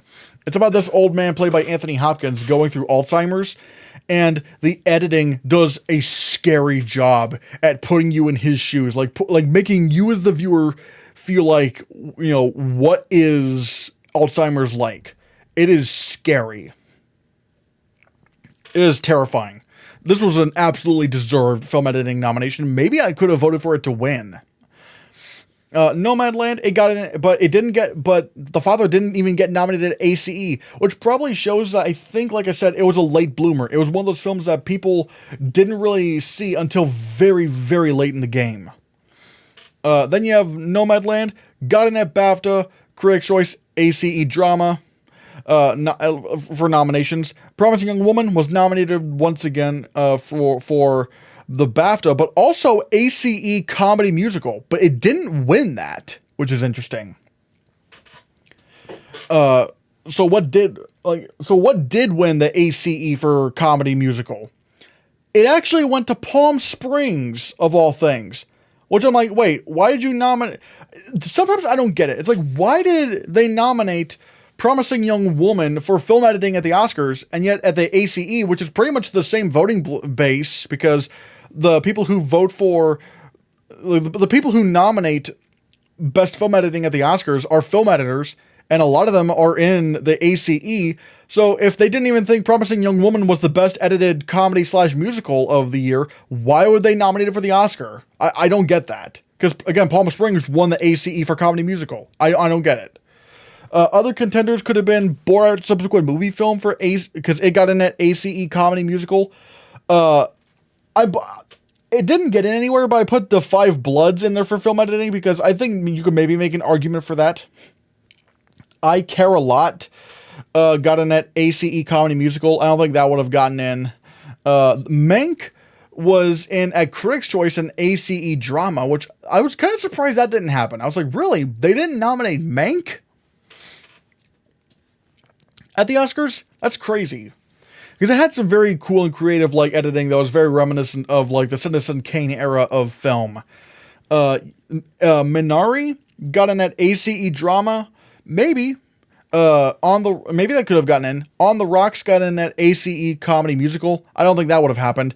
Soul won the ACE for animated film, which honestly I think should have maybe gotten in at the Oscars for film editing. I think I would have nominated Soul for film editing. Tenet, once again, just like cinematography and a lot of these other categories, it only got in at Critics' Choice for film editing.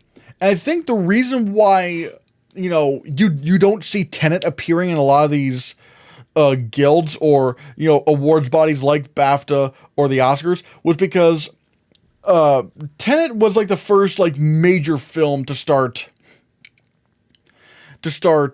playing like during the pandemic. And basically what it came down to is like Warner Brothers said, all right, like after a while it was like they went to Christopher Nolan and said, we have enough money to either keep this film in theaters or put it through like an awards campaign. And Nolan opted for keeping it in theaters.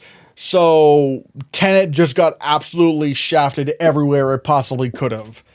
Because, when you don't have any campaign, no one's going to see your movie, or at least the film industry is not going to see your movie.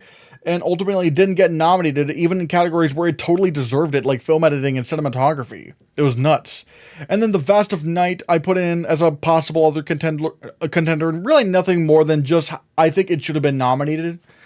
Because I think The Vast of Night was one of the best, like, tech players of the year in terms of films that year.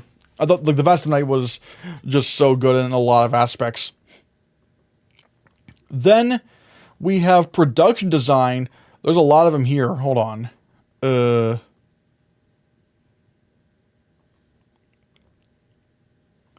Actually, let me try this. Yeah, there we go. All right, just for the that's for the viewers on YouTube. Anyways, for production design, you have The Father, Ma Rainey's Black Bottom, Mank, News of the World, and Tenet. This is one of only 2 nominations that Tenet got. It got nominated at what was it? It got nominated at the Critics' Choice Awards and the Art Directors Guild for fantasy film, and it won. But clearly, as you can see right here, this was an absolute cakewalk for Mank. Because Mank won the BAFTA, the Critics' Choice, and the Art Directors Guild for period film, so it was absolutely unmatched. Granted, you could have said the same thing about Babylon, and look what happened to that film, but whatever. The Father only got nominated at BAFTA for production design, but again, that was a very inspired choice. The production designing in that film to show, again, Anthony Hopkins' character's dementia, Alzheimer's. Like, it was scary in the film. It was really, really good. Ma Rainey's Black Bottom got in at Critics' Choice and the Art Directors Guild for period film. No surprise there. News of the World got in at BAFTA, Critics' Choice, and Art Directors Guild for period film. I guess it wasn't a surprise, although I probably wouldn't have nominated News of the World. And at this point, it's not even because I didn't like the film. It's just like I didn't think the production design was all that spectacular. And like I said, Tenet got Critics' Choice and won Art Directors Guild for Fantasy Film. Now you're probably wondering, again, The Father didn't get, like, it got nominated for the Oscar, but didn't even get nominated for the Art Directors Guild for Contemporary Film. Again, I feel like that was because, like, it was a very late bloomer. Like, it was one of those films that it took, like, to the last second for people to watch. And now, what did win the Art Directors Guild for Contemporary Film? Well, that would be Da 5 Bloods, which I don't hate that. Like, that is an interesting pick. But I think if The Father were here, it would have easily won. Other contenders could have been Birds of Prey, got in at Art Directors Guild for Fantasy Film. The Dig, which got in at BAFTA, although I don't know if that would have actually happened at the Oscars. Emma was nominated for the Critics' Choice Award for production design. That's interesting. I'm Thinking of Ending Things got nominated at Art Directors Guild for Contemporary Film. The Midnight Sky was also a possibility. It got nominated for the Art Directors Guild for Fantasy Film. Mulan, Art Directors Guild for Period Film. Palm Springs, Art Directors Guild for Contemporary. The Personal History of David Copperfield got in at Critics' Choice. Pinocchio got in at the Art Directors Guild for Fantasy Film. That should have been in. I think I would have nominated Pinocchio. Because, like, if you don't know, there was, like, this, like, Italian Pinocchio film that came out in 2020. I will say, it's a very strange, very, very strange film.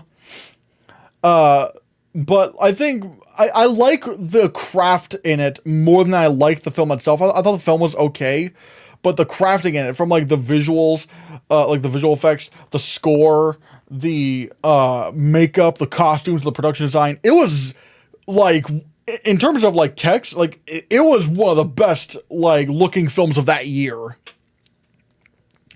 Promising Young Woman was nominated for Art Directors Guild for Contemporary Film.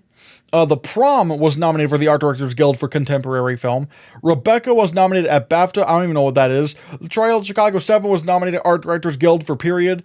The Vast of Night didn't get in anywhere, but again, you could have made an argument for that.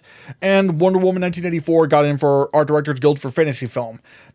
Too much, like, I guess there's not too much to say, but it's like, overall, this wasn't a bad category. This was a pretty good category. And Mank absolutely just swept just left and right. It was nuts. Then we get into costume design, in which the nominees were Emma, Ma Rainey's Black Bottom, Mank, Mulan, and Pinocchio. If you're asking me, this should have gone to Pinocchio. Like, now, if you don't know who won, it once again, in an absolute sweep, it was Ma Rainey's Black Bottom. It won BAFTA, Critics' Choice, and Costume Designers Guild for Period. The Costume Designers Guild for Period Film. It was an absolute slam dunk win, but I think I would have given it to Pinocchio. Now, regardless, let's look at some of the other nominees. Emma got nominated at BAFTA, Critics' Choice, and Costume Designers Guild for Period Film. So it was obvious it was going to get nominated. Mank, it got nominated for the BAFTA, Critics' Choice, and Costume Designers Guild for Period Film. Mulan got nominated at Critics' Choice and won the Costume Designers Guild for Sci-Fi Fantasy over Pinocchio, which only got nominated at Costume Designers Guild. But I'm not gonna lie, I thought the costumes, especially when you look at like the snail lady, I thought it was way more imaginative than that of Mulan. I thought Pinocchio was just nuts in terms of costume design. It was crazy. It was so good. Other contenders could have probably been, I'm trying to think if, I guess Pinocchio was the surprise because no one even thought Pinocchio was on the table. I'm guessing maybe one could have said that, Promising Young Woman was the expected fifth film because it got nominated for the Critics' Choice Award for Costume Design and won the Costume Designers Guild for Contemporary Film. But I guess instead of Promising Young Woman, they went with Pinocchio, which, hey, I thought that was a better pick anyway. But regardless, other contenders could have been, Ammonite, which got nominated at BAFTA, Barb and Star go to Vista Del Mar, which got in that Costume Designers Guild for Contemporary Film, Birds of Prey, Costume Designers Guild for Contemporary. The Five Bloods, Costume Designers Guild for Contemporary. The Dig, which got in at BAFTA. The Dig got a lot of nominations at BAFTA. I just gotta say. Of all things, Robert Downey Jr.'s Doolittle got in at Costume Designers Guild for Sci-Fi Fantasy. That's kind of crazy, but you know, I mean, for costume design, I guess it's not the worst. Jingle Jangle: A Christmas Journey got nominated at Costume Designers Guild for Sci-Fi Fantasy. Honestly, not a bad one. I could have probably seen that get in. At least me. I could have probably seen myself at least get in. Or like get nominated. Yeah, I can't speak today. Judas and the Black Messiah got in at Costume Designers Guild for period film.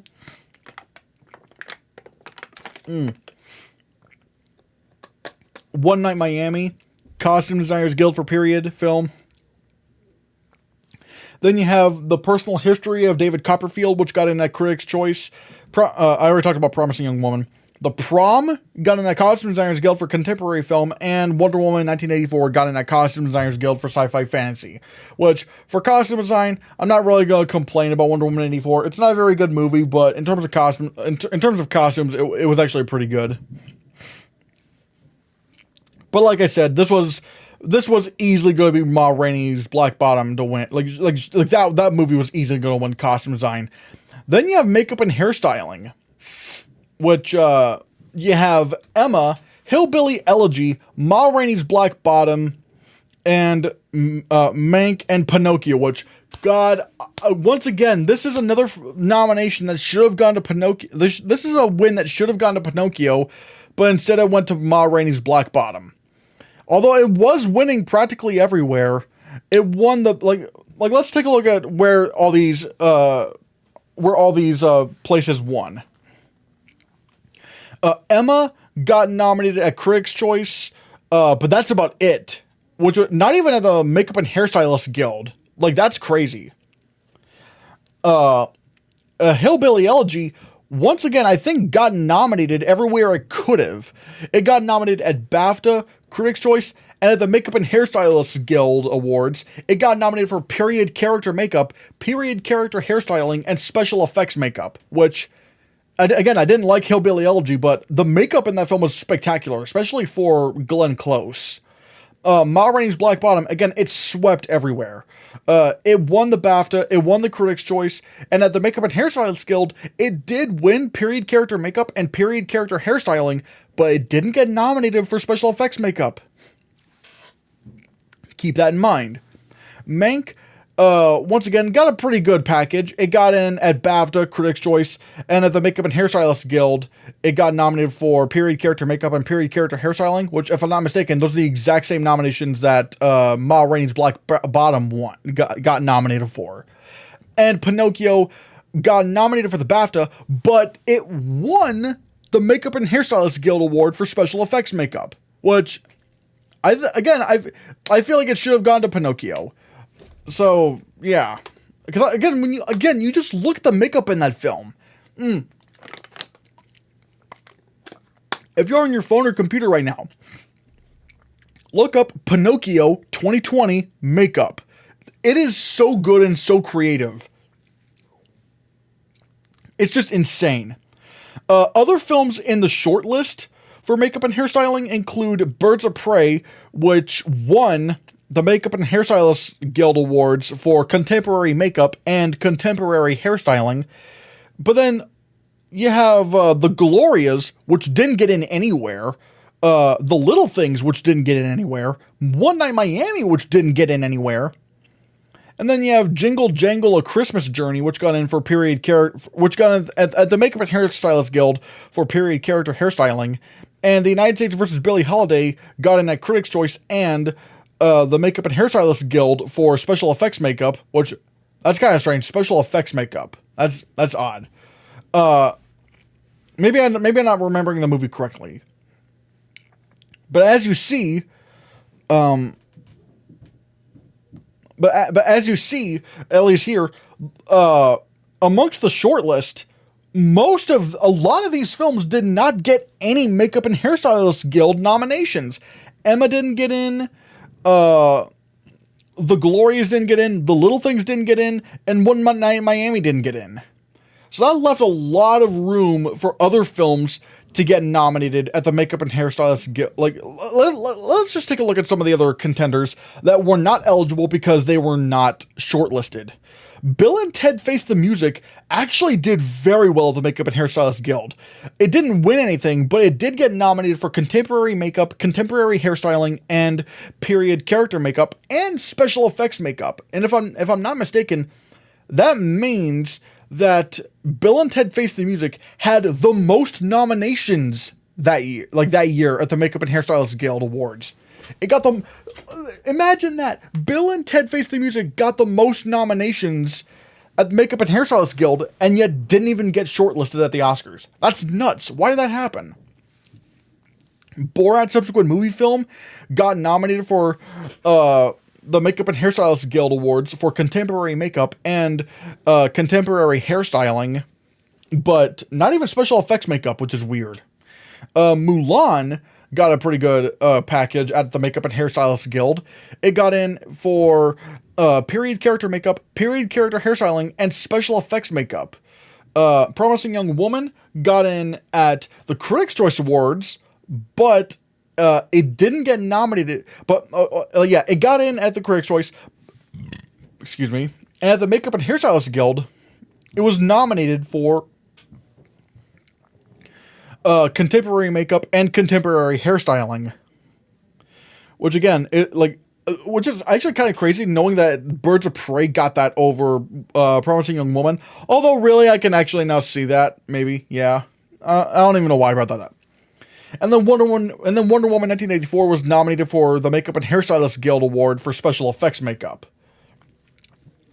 So yeah, even though it was pretty clear that Ma Rainey was going to win, I still think it should have gone to Pinocchio. Like, especially for that special effects makeup, like, Pinocchio was a very, very, deserving, it could have been a very deserving winner.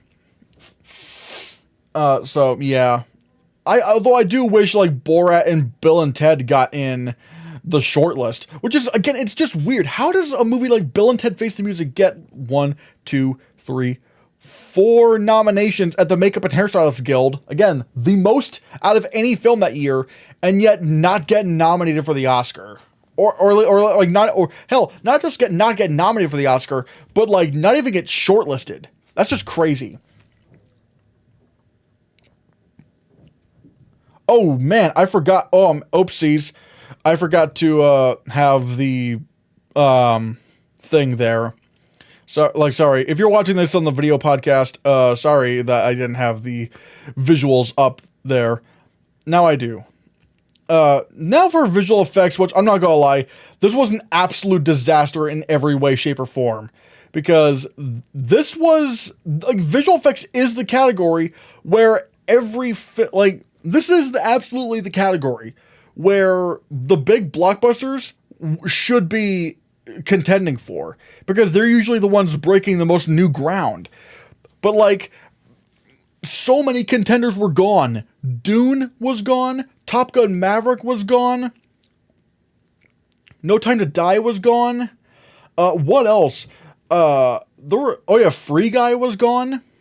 And even films that didn't get nominated but still got shortlisted at the Oscars got pushed back. Like Godzilla vs. Kong, Eternals, Black Widow. So many films Ghostbusters Afterlife, that was in. Did I already say No Time to Die? Because that did get nominated. But because all the competition was just gone, you just kind of got left with sloppy seconds, which is kind of the reason why I call 2020 the asterisk year for visual effects, because I guarantee you not a single one of these movies would have gotten nominated in a normal year. But let's take a look at the nominees. Love and Monsters, The Midnight Sky, Mulan, The One and Only Ivan, and Tenet. Now, one would think, this is the one award where I would never have given it to Tenet. I would not even nominate Tenet, because a lot of it wasn't even visual effects. Like, there are visual effects in the film, but it's mostly, small stuff. And, the most significant visual effects thing in the film was like the couple shots where like this building implodes and explodes at the same time. That was cool. And that was done through like some compositing and wasn't even really CGI. But that's the most significant, and that's not me saying that CGI is the only thing that has to be in there for visual effects, but that's the most visual effects heavy shot in the entire film. Everything else, it's just like either very small stuff like gravel or just pressing the rewind button. Like, that's literally it. Like, most of the stuff they're doing isn't even visual effects. It's just very, very careful direction and timing. Like, there's a lot of, like, for example, there's a scene where, like, two characters are fighting. One character is fighting in regular speed, but then the other person is fighting in reverse speed.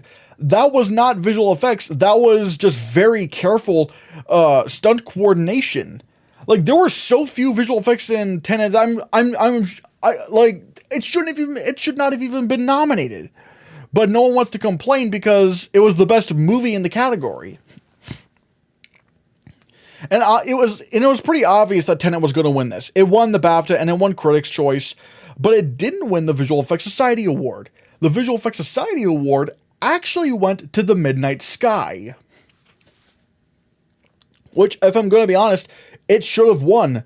I mean, yeah, this is a shitty year for visual effects, but out of all the nominees, I would have, like out of all the nominees, it should have been The Midnight Sky that won. It was doing the most, like, even though there's not much innovation you can do in a year like 2020, it was the most innovative film for visual effects out of all of them.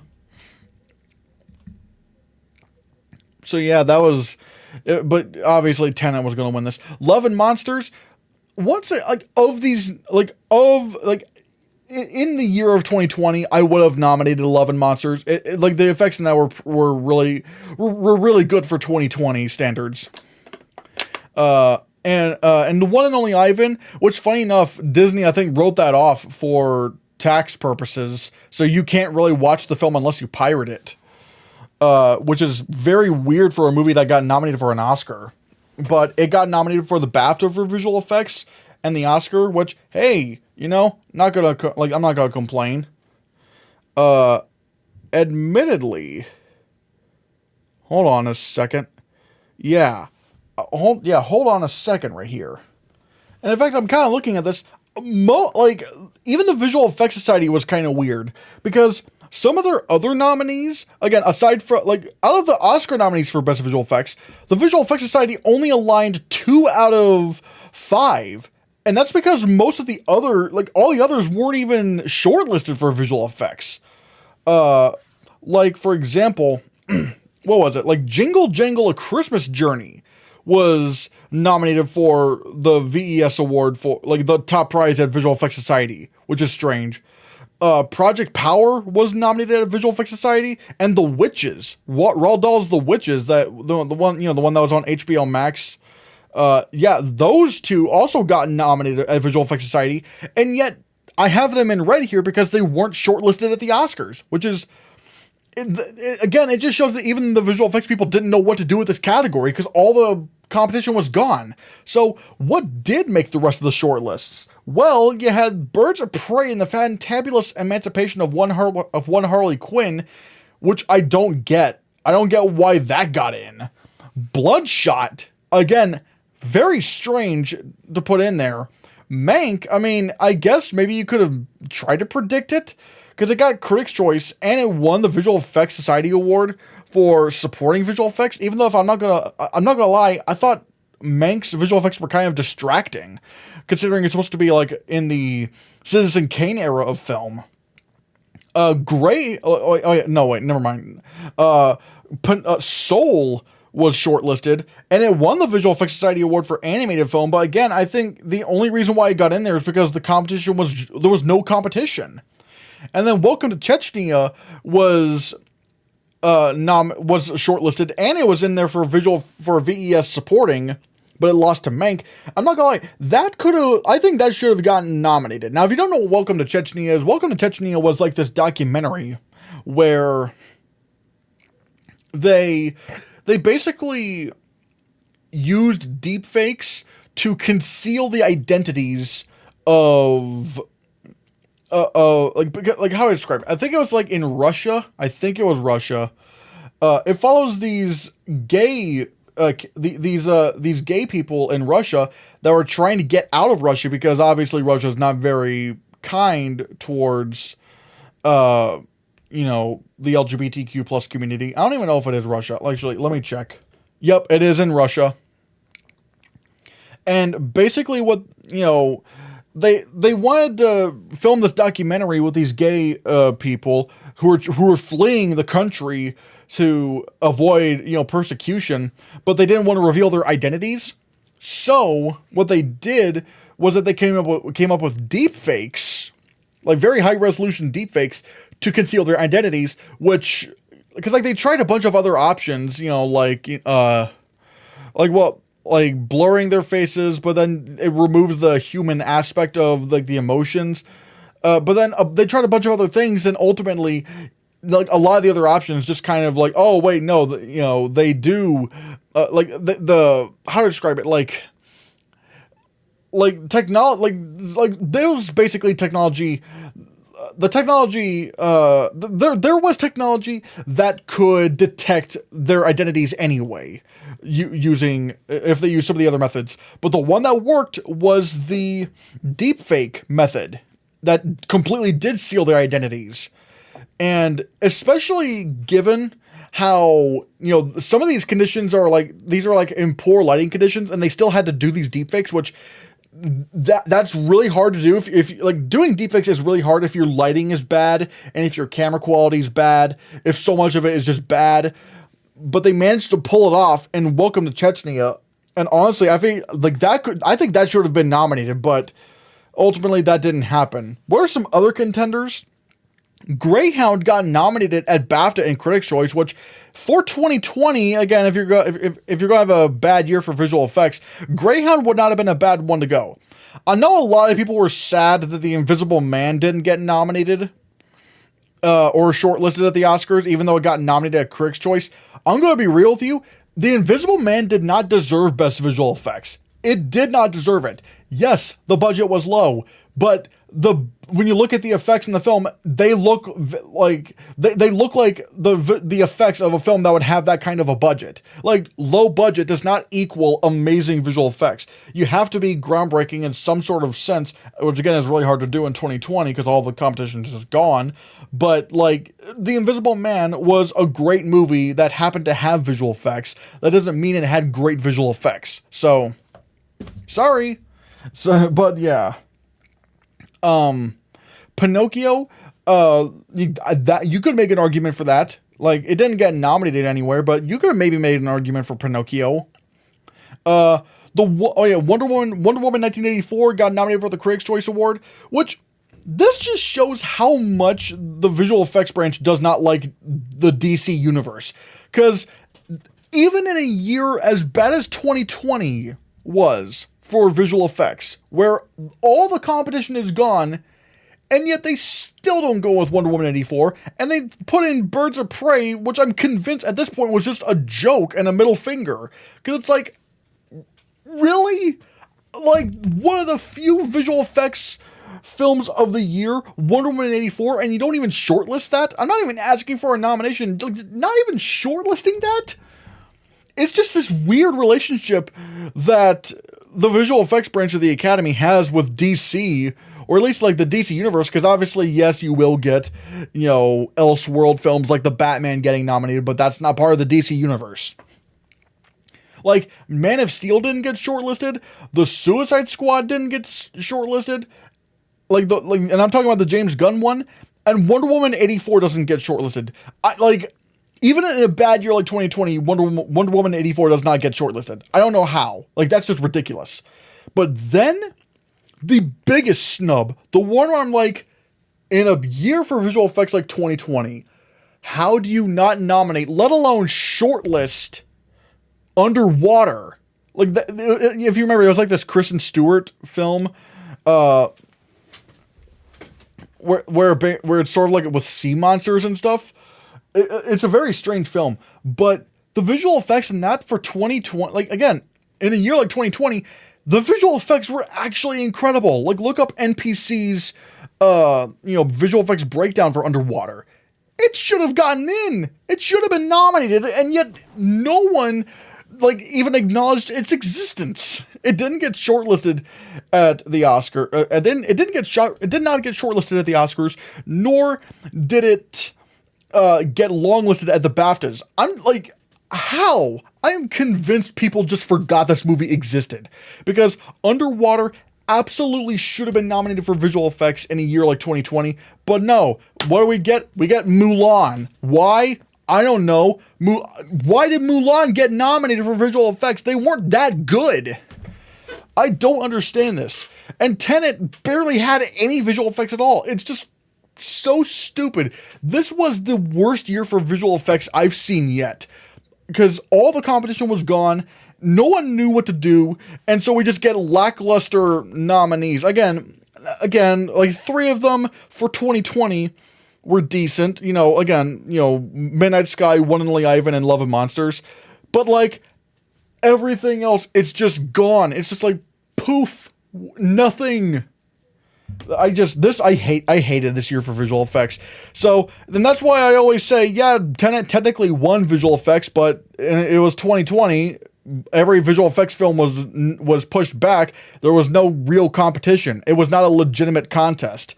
This is the asterisk. This is the one category in the Oscars of this year, or I should say, like the 90 out of all the awards in the 94th Academy Awards, the only one that I would actually put an asterisk behind would be visual effects, because nothing, like there was nothing there. All the competition was just gone. Moving on, we have Best Sound. Again, sound mixing and sound editing should never have been, combined. Now, this was before they started shortlisting the Best Sound category. This was before they started shortlisting them. So technically, any of these films could have been in contention. But what did they go with? Well, let's see. The nominees were Greyhound, Mank, News of the World, Soul, Sound of Metal. Overall, very strong nominees. Again, it should have been sound mixing and sound editing. They should have been separated, but whatever. I need to get over that. So let's take a look at where these films, now, this was obviously a big year for Sound of Metal, because Sound of Metal, it could, actually, I was gonna say it swept, but it didn't really sweep. Because, I'm looking at Sound of Metal. It did win the BAFTA, and it did win sound mixing at the the Cinema Audio Society for sound mixing and live action, but it didn't win any of the Golden Reel Awards for anything. Not for dialogue ADR, not for effects Foley, and not for underscore. And if you don't know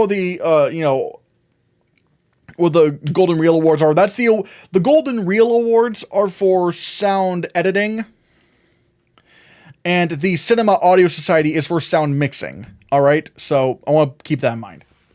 Let's just look over the nominees. All right. Greyhound got nominated for the BAFTA. It was nominated for the Golden Reel Award for sound editing, dialogue ADR, and it won the Golden Reel Award for for effects and Foley. Basically, it's like best sound effects. And at the Cinema Audio Society, it was nominated for sound mixing in live action. Actually, I'm looking at this here. Sound mixing. Yeah, I think all of these films got nominated at the Cinema Audio Society. Although there is one here that had a different category, but we'll get to that when we get to that. News of the World got nominated at BAFTA, and it didn't win. It didn't win any sound awards, but at the Golden Reel Awards, it was nominated for sound editing, dialogue ADR, sound editing, effects Foley, sound editing underscore, and at the Cinema Audio Society, it was nominated for sound mixing live action. at Soul. This is interesting. Soul got nominated at BAFTA and won the Golden Reel Award for sound editing animated, and the Cinema Audio Society for sound mixing animated. Now, granted, it didn't go up against any of the live action categories, but Soul I thought was a very deserving nomination. I thought like the sound in that film was so good.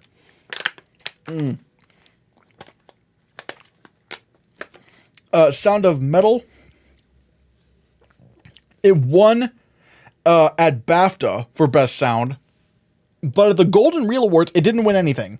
It didn't win sound editing for dialogue ADR, sound editing effects Foley, or sound editing underscore. Although it did get nominated, but it did win the Cinema Audio Society for sound mixing live action. Now, what are some of the other contenders that could have been there? I think maybe there's a chance that either Tenet or Trial of Chicago 7 would have been could have maybe also snuck in, because Tenet got nominated for the Golden Reel Award for sound editing effects Foley and the Golden Reel Award for sound editing underscore. Now, some people are going to go, oh, but the sound mixing in that film was, I couldn't hear anybody. Hence why it didn't get nominated at the Cinema Audio Society, which is, again, another reason why these categories should be separated, because I very well believe Tenet would have been nominated for Best Sound Editing, but it wouldn't get nominated for sound mixing. Because, the sound effects in that film were absolutely incredible. And then you have the Trial of Chicago 7, which won the Golden Reel Award for sound editing dialogue ADR, and it was nominated for sound editing underscore. And at the Cinema Audio Society, it was that 5th nominee for sound mixing live action. So maybe it could have beaten out either.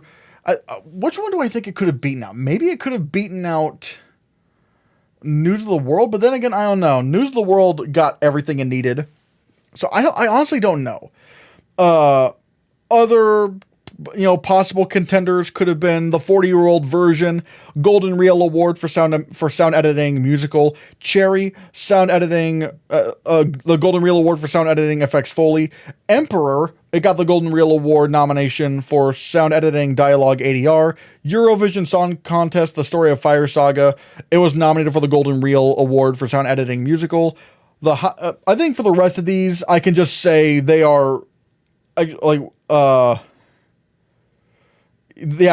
the rest of these, I'll just say they are from the Golden Reel Awards because they didn't get nominated at BAFTA or the Cinema Audio Society. But yeah, The High Note, sound editing musical, I Am Woman, sound editing musical, The Invisible Man, sound editing underscore, Ma Rainey's Black Bottom, sound editing dialogue ADR, and the Golden and sound editing musical. Midnight Sky, sound editing, effects Foley, and sound editing underscore, Nomadland. Oh yeah, I forgot Nomadland actually did get nominated for the BAFTA. It did get nominated for the BAFTA, and was nominated for the Golden Reel Award for sound editing, dialogue ADR. The Prom, Golden Reel Award for sound editing musical, and finally Wonder Woman 84 for Golden Reel Award for sound editing, effects Foley, and sound editing underscore. All right, now we get to Best Original Score. Best Original Score. We have... Hold on a second. There we go. I had to fix something for the video podcast, but regardless, Original Score. The nominees were Da 5 Bloods, Mank, Minari, News of the World, and Soul. Da 5 Bloods was actually a bit of a shock, because it got nominated nowhere. No one nominated the 5 Bloods. But... this was an easy cakewalk for Soul. It won BAFTA, Golden Globe, Critics' Choice, so it was going to win the Oscar. Mank also got all 3. It was nominated for the BAFTA, Golden Globe, and Critics' Choice. News of the World was also nominated at BAFTA, Golden Globe, Critics' Choice, and I will say, I didn't like News of the World, but the music was really good. James Newton Howard's score was really, really good. So I will give it that. Minari got nominated at BAFTA and Critics' Choice. I'm not gonna lie, I don't remember a single bit of the music in Minari. And same thing with Da 5 Bloods.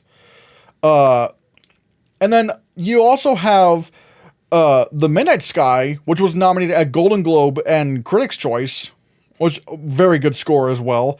Tenet, it got nominated for Golden Globe and Critics' Choice, and then just dropped off the face of the earth. It's like, why? The score in Tenet I thought was the best of the year. And yet, once again, it got in nowhere, which just goes to show you need to campaign your films during award season, because they obviously didn't go, because how else do you explain Tenet not getting in anywhere else, despite being a big tech player? It's insane. And then other films that were shortlisted included Ammonite, Blizzard of Souls, The Invisible Man, Jingle Jangle, A Christmas Journey, The Life Ahead, The Little Things, Mulan, and The Trial of Chicago 7. A couple of films that didn't get shortlisted were Pinocchio, that should have been nominated, and then you also have Promising Young Woman, which got in at BAFTA, although if I'm not mistaken, I think it was deemed ineligible. I want to say that. I want to say it was deemed ineligible. If I'm not, I'm sorry. But it didn't get shortlisted. So, yeah. Then you have Best Original Song, where you had... This was, once again, an absolutely crazy field here. Because you have the nominees: Fight For You from Judas and the Black Messiah, Hear My Voice from The Trial of the Chicago 7, Husavik from Eurovision Song Contest, The Story of Fire Saga, EOC Scene from The Life Ahead, and Speak Now from One Night Miami. Yeah.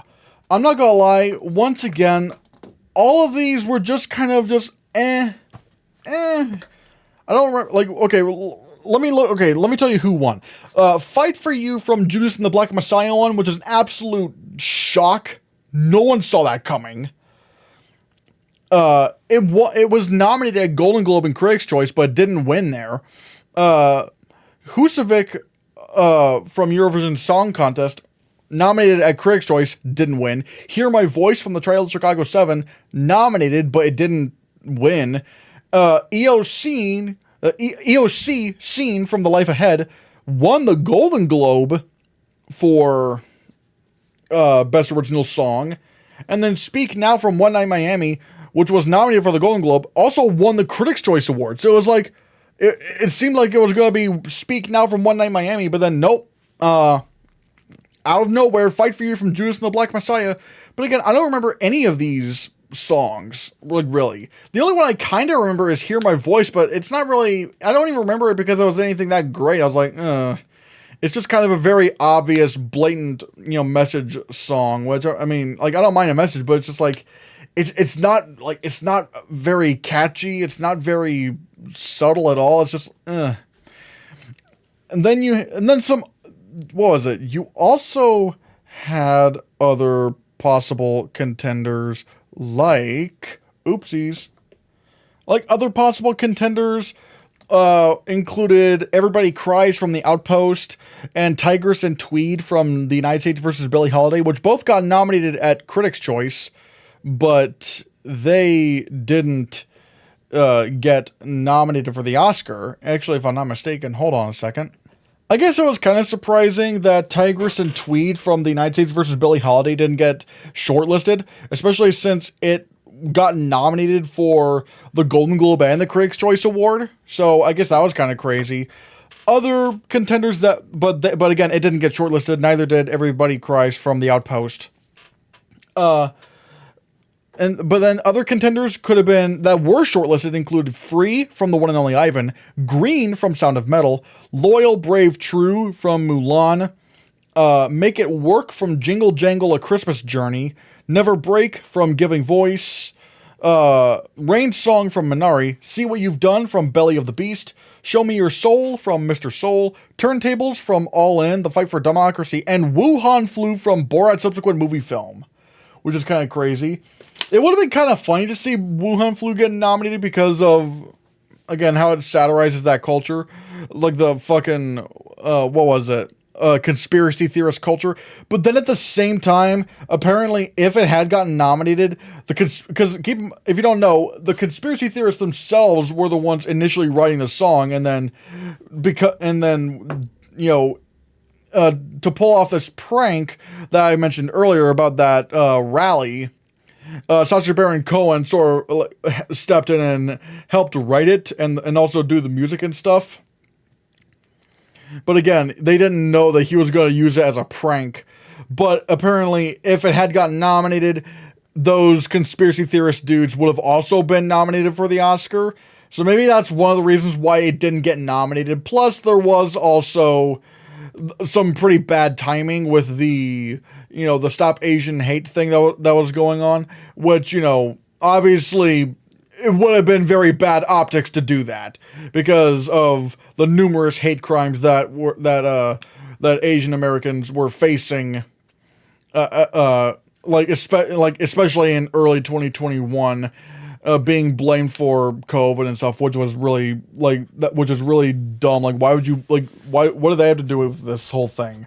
It's just So maybe it probably, even though it was kind of funny seeing in the short list, maybe it was for the best that Wuhan flu didn't get nominated because the optics would have just looked so bad, and plus those two guys, the conspiracy theorists, would have ended up being Oscar nominees. So yeah, honestly, Make It Work from Jingle Jangle: A Christmas Journey. I think should have won. That's, out of all the songs, that's the one where I'm like, that song was actually really, really, really good. It's actually really catchy. It's weirdly enough, out of all the songs here, Make It Work is the only song that I actively listen to. So, But yeah. Then we get to Best Animated Feature, which is interesting because we had Onward, Over the Moon, a Shaun the Sheep movie, Farmageddon, and Soul and Wolf Walkers. Now, obviously, this was easily Soul's win, even though I think it kind of underperformed during award season, because again, I think it still should have gotten in for Best Picture. There was no question it was winning Animated Feature. It won the BAFTA, Golden Globe, PGA, and the Annie Award. So it's like, of course it was going to win. Of course it was going to win this. But, you also had some other big, strong contenders. Wolf Walkers probably would have been number 2 because it got nominated everywhere it needed. It got nominated at BAFTA, Golden Globe, PGA, and it won the Annie for Independent Film. And Wolf Walkers was also a fantastic, beautiful, beautiful film. And a couple of the other nominees that were also pretty obvious that were going to happen. Onward, which got nominated at BAFTA, Golden Globe, PGA, and the Annie, and the Annies. And Over the Moon, which weirdly enough only got Golden Globe and PGA, didn't get nominated for the Annie or BAFTA. Or even Critics' Choice, for that matter. Oh yeah, I forgot. The Critics' Choice Awards, for some reason, didn't have Best Animated Feature that year because they moved it to the Critics' Choice Super Awards, which I don't know if I should have put the Critics' Choice Super Awards for this, for Animated Feature, considering that was over there. That was just weird. But regardless, and then you have Shaun the Sheep movie, Farmageddon, which that was the one that came out of nowhere. And this is the reason why I'm now not gonna doubt the why I'm not gonna doubt Aardman ever again, because they always manage to get in even when you don't think they will. Because the Pirates Band of Misfits, that got in. What was it called? Shaun the Sheep movie, the first one, got in, and now the sequel got in. And so now that's why I'm predicting Chicken Run 2, Dawn of the Nugget, to get in. So, yeah. And it got, and Shaun the Sheep movie from again, maybe you could have seen this happening, because it did get nominated for the BAFTA in the previous year, because in the UK it came out in 2019. But then at the same time, you could also argue it was also a very, very British film. So, I don't know. But it ended up getting nominated for the Oscar, so maybe shame on me for not thinking that would happen. And it was nominated for the Annie Independent, the Annie Award for Independent Film. All right. And then you have Wolf Walkers, which, like I said, just like, Soul, got in everywhere it needed. BAFTA, Golden Globe, PGA, and unlike Soul, it was in Annie Independent instead of the Annie for feature film, but I think it couldn't get nominated for feature film anyway, so it got in for Annie Independent. So yeah. what are some of the other contenders? Well, I think the most likely contender that people were thinking was going to be The Croods: A New Age, because they got in at the Golden Globes, the PGA, and the Annie, and the Annies. But I think, especially now, we have to take into consideration that it's not that kind of it would have been a very strange Best Animated Feature nominee, I will say, and it didn't get in. Calamity Jane for Calamity Jane got in for Annie Independent. Ongaku Our Stand got in the Annie Independent category. Ride Your Wave, Annie Independent. Trolls World Tour and The Willoughbys both got Annie Award nominations for their feature film, which is crazy. And then a couple of films that didn't get in anywhere, but I think you could have squeezed them in somewhere, would be like Scoob and the SpongeBob movie Sponge on the Run. That's my hot take. Scoob was fantastic. That's easily the best Scooby-Doo movie I've seen. Like, it was like very creative, very funny. The art style was incredible. Just a very, very good movie. And then you have the SpongeBob movie Sponge on the Run, which I think, especially when you look at the art style of SpongeBob, Sponge on the Run, that film, it looks incredible. Like, I love, like, for some reason, whenever SpongeBob tries to do something completely different with its art style, it actually ends up, like, those parts end up being, like, really, really good. Like, the SpongeBob stop-motion Christmas special, like, that was really fun. And the SpongeBob musical, oh my god, if you've not seen the SpongeBob musical, it's on Paramount Plus. Watch the SpongeBob musical. It is phenomenal. I'm still obsessed over some of those songs. And then you also have, the SpongeBob movie, Sponge Out of Water, which overall I didn't love the film. I thought it was okay. But the best parts, ironically enough, were the live action scenes. Again, doing something completely different with SpongeBob in terms of art style, and it manages to be way more creative than SpongeBob has been in a long time. I would love to have seen the SpongeBob movie, Sponge on the Run, get nominated for Best Animated Feature, but that would have never happened. So, yeah. And then we get to the last category we're going to talk about, because I don't know anything about documentaries or the short films, and that's Best Animated Feature. And what your nominees were Čau Vadis Ida from Bosnia and Herzegovina, Another Round from Denmark, which, Better Days from Hong Kong, Collective from Romania, and The Man Who Sold His Skin from Tunisia. Once again, this is a couple of the films that you would think would have got, like, that actually got some pretty good traction, didn't get nominated here. The Life Ahead from Italy got in at the Golden Globes and Critics' Choice, but ultimately didn't get shortlisted for international feature. Minari it was nominated for the BAFTA, won the Golden Globe, and won the Critics' Choice Awards for, international feature, but they didn't qualify. But when you look at the actual nominees, Čau Vadis Ida got nominated at BAFTA, nowhere else. So you could have maybe seen that coming, but it was a little bit tough to figure out.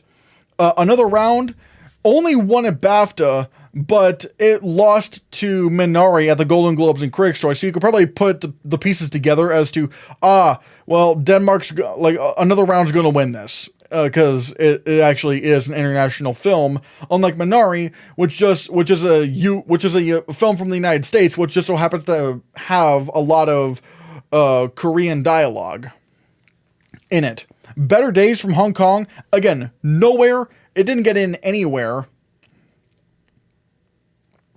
What was it? Oh yeah, The Collective from Romania got in that Critics' Choice, and The Man Who Sold His Skin from Tunisia, that didn't, get in anywhere as well. But I think also at the BAFTAs, Les Miserables was nominated, but, however, that counts towards the previous year's Oscars. So yeah, other contenders that were shortlisted included The Mole Agent from Chile. It got in nowhere. Charlatan from the Czech Republic didn't get in anywhere. Two of Us from France actually got in at the Golden Globes and Critics' Choice, didn't get in the Oscars. La Llorona from Guatemala got in a Critics' Choice and the Golden Globes, but didn't make it in at BAFTA or the Oscars. Probably because it was a horror movie, and like usually genre stuff doesn't squeak into the Oscars for international feature. Night of the Kings from the Ivory Coast didn't get in anywhere. I'm No Longer Here from Mexico. Hope from Norway. Dear Comrades from Russia got in at BAFTA. And A Son from Taiwan. It didn't get in anywhere. And guys, those are the nominees and winners from the 2021 Oscars, the 93rd Oscars. It was an absolute disaster. Like, probably one of the worst, maybe the worst Oscar ceremony I've seen. Not that you didn't have some good winners, like Anthony Hopkins was a fantastic winner for lead actor. Frances McDormand, lead actress, awesome. Mank for cinematography, that was great. Sound of Metal for sound, awesome. Soul animated feature, great. It was really just more so in terms of the presentation of how everything went down. That was just absolutely abysmal. Like, it was a complete train wreck from start to finish. They shouldn't have extended the eligibility to early 2021 because the only film that really made a bit of a difference was Judas and the Black Messiah, which that was just like it probably, if you kept the eligibility to the end of 2020, Judas and the Black Messiah would have still come out in 2020. So it's like, it didn't make any sense. But my question goes to you. What did you think of that year's Oscars, like the 2021 Oscars? What did you think of the nominees? What did you think of the winners? Let me know in the comments below what you think. And thank you for listening or watching. Hit that subscribe button, whether it be on YouTube or, Spotify or wherever you're listening to this on. Because if you don't, Anthony Hopkins might take an Oscar from you next.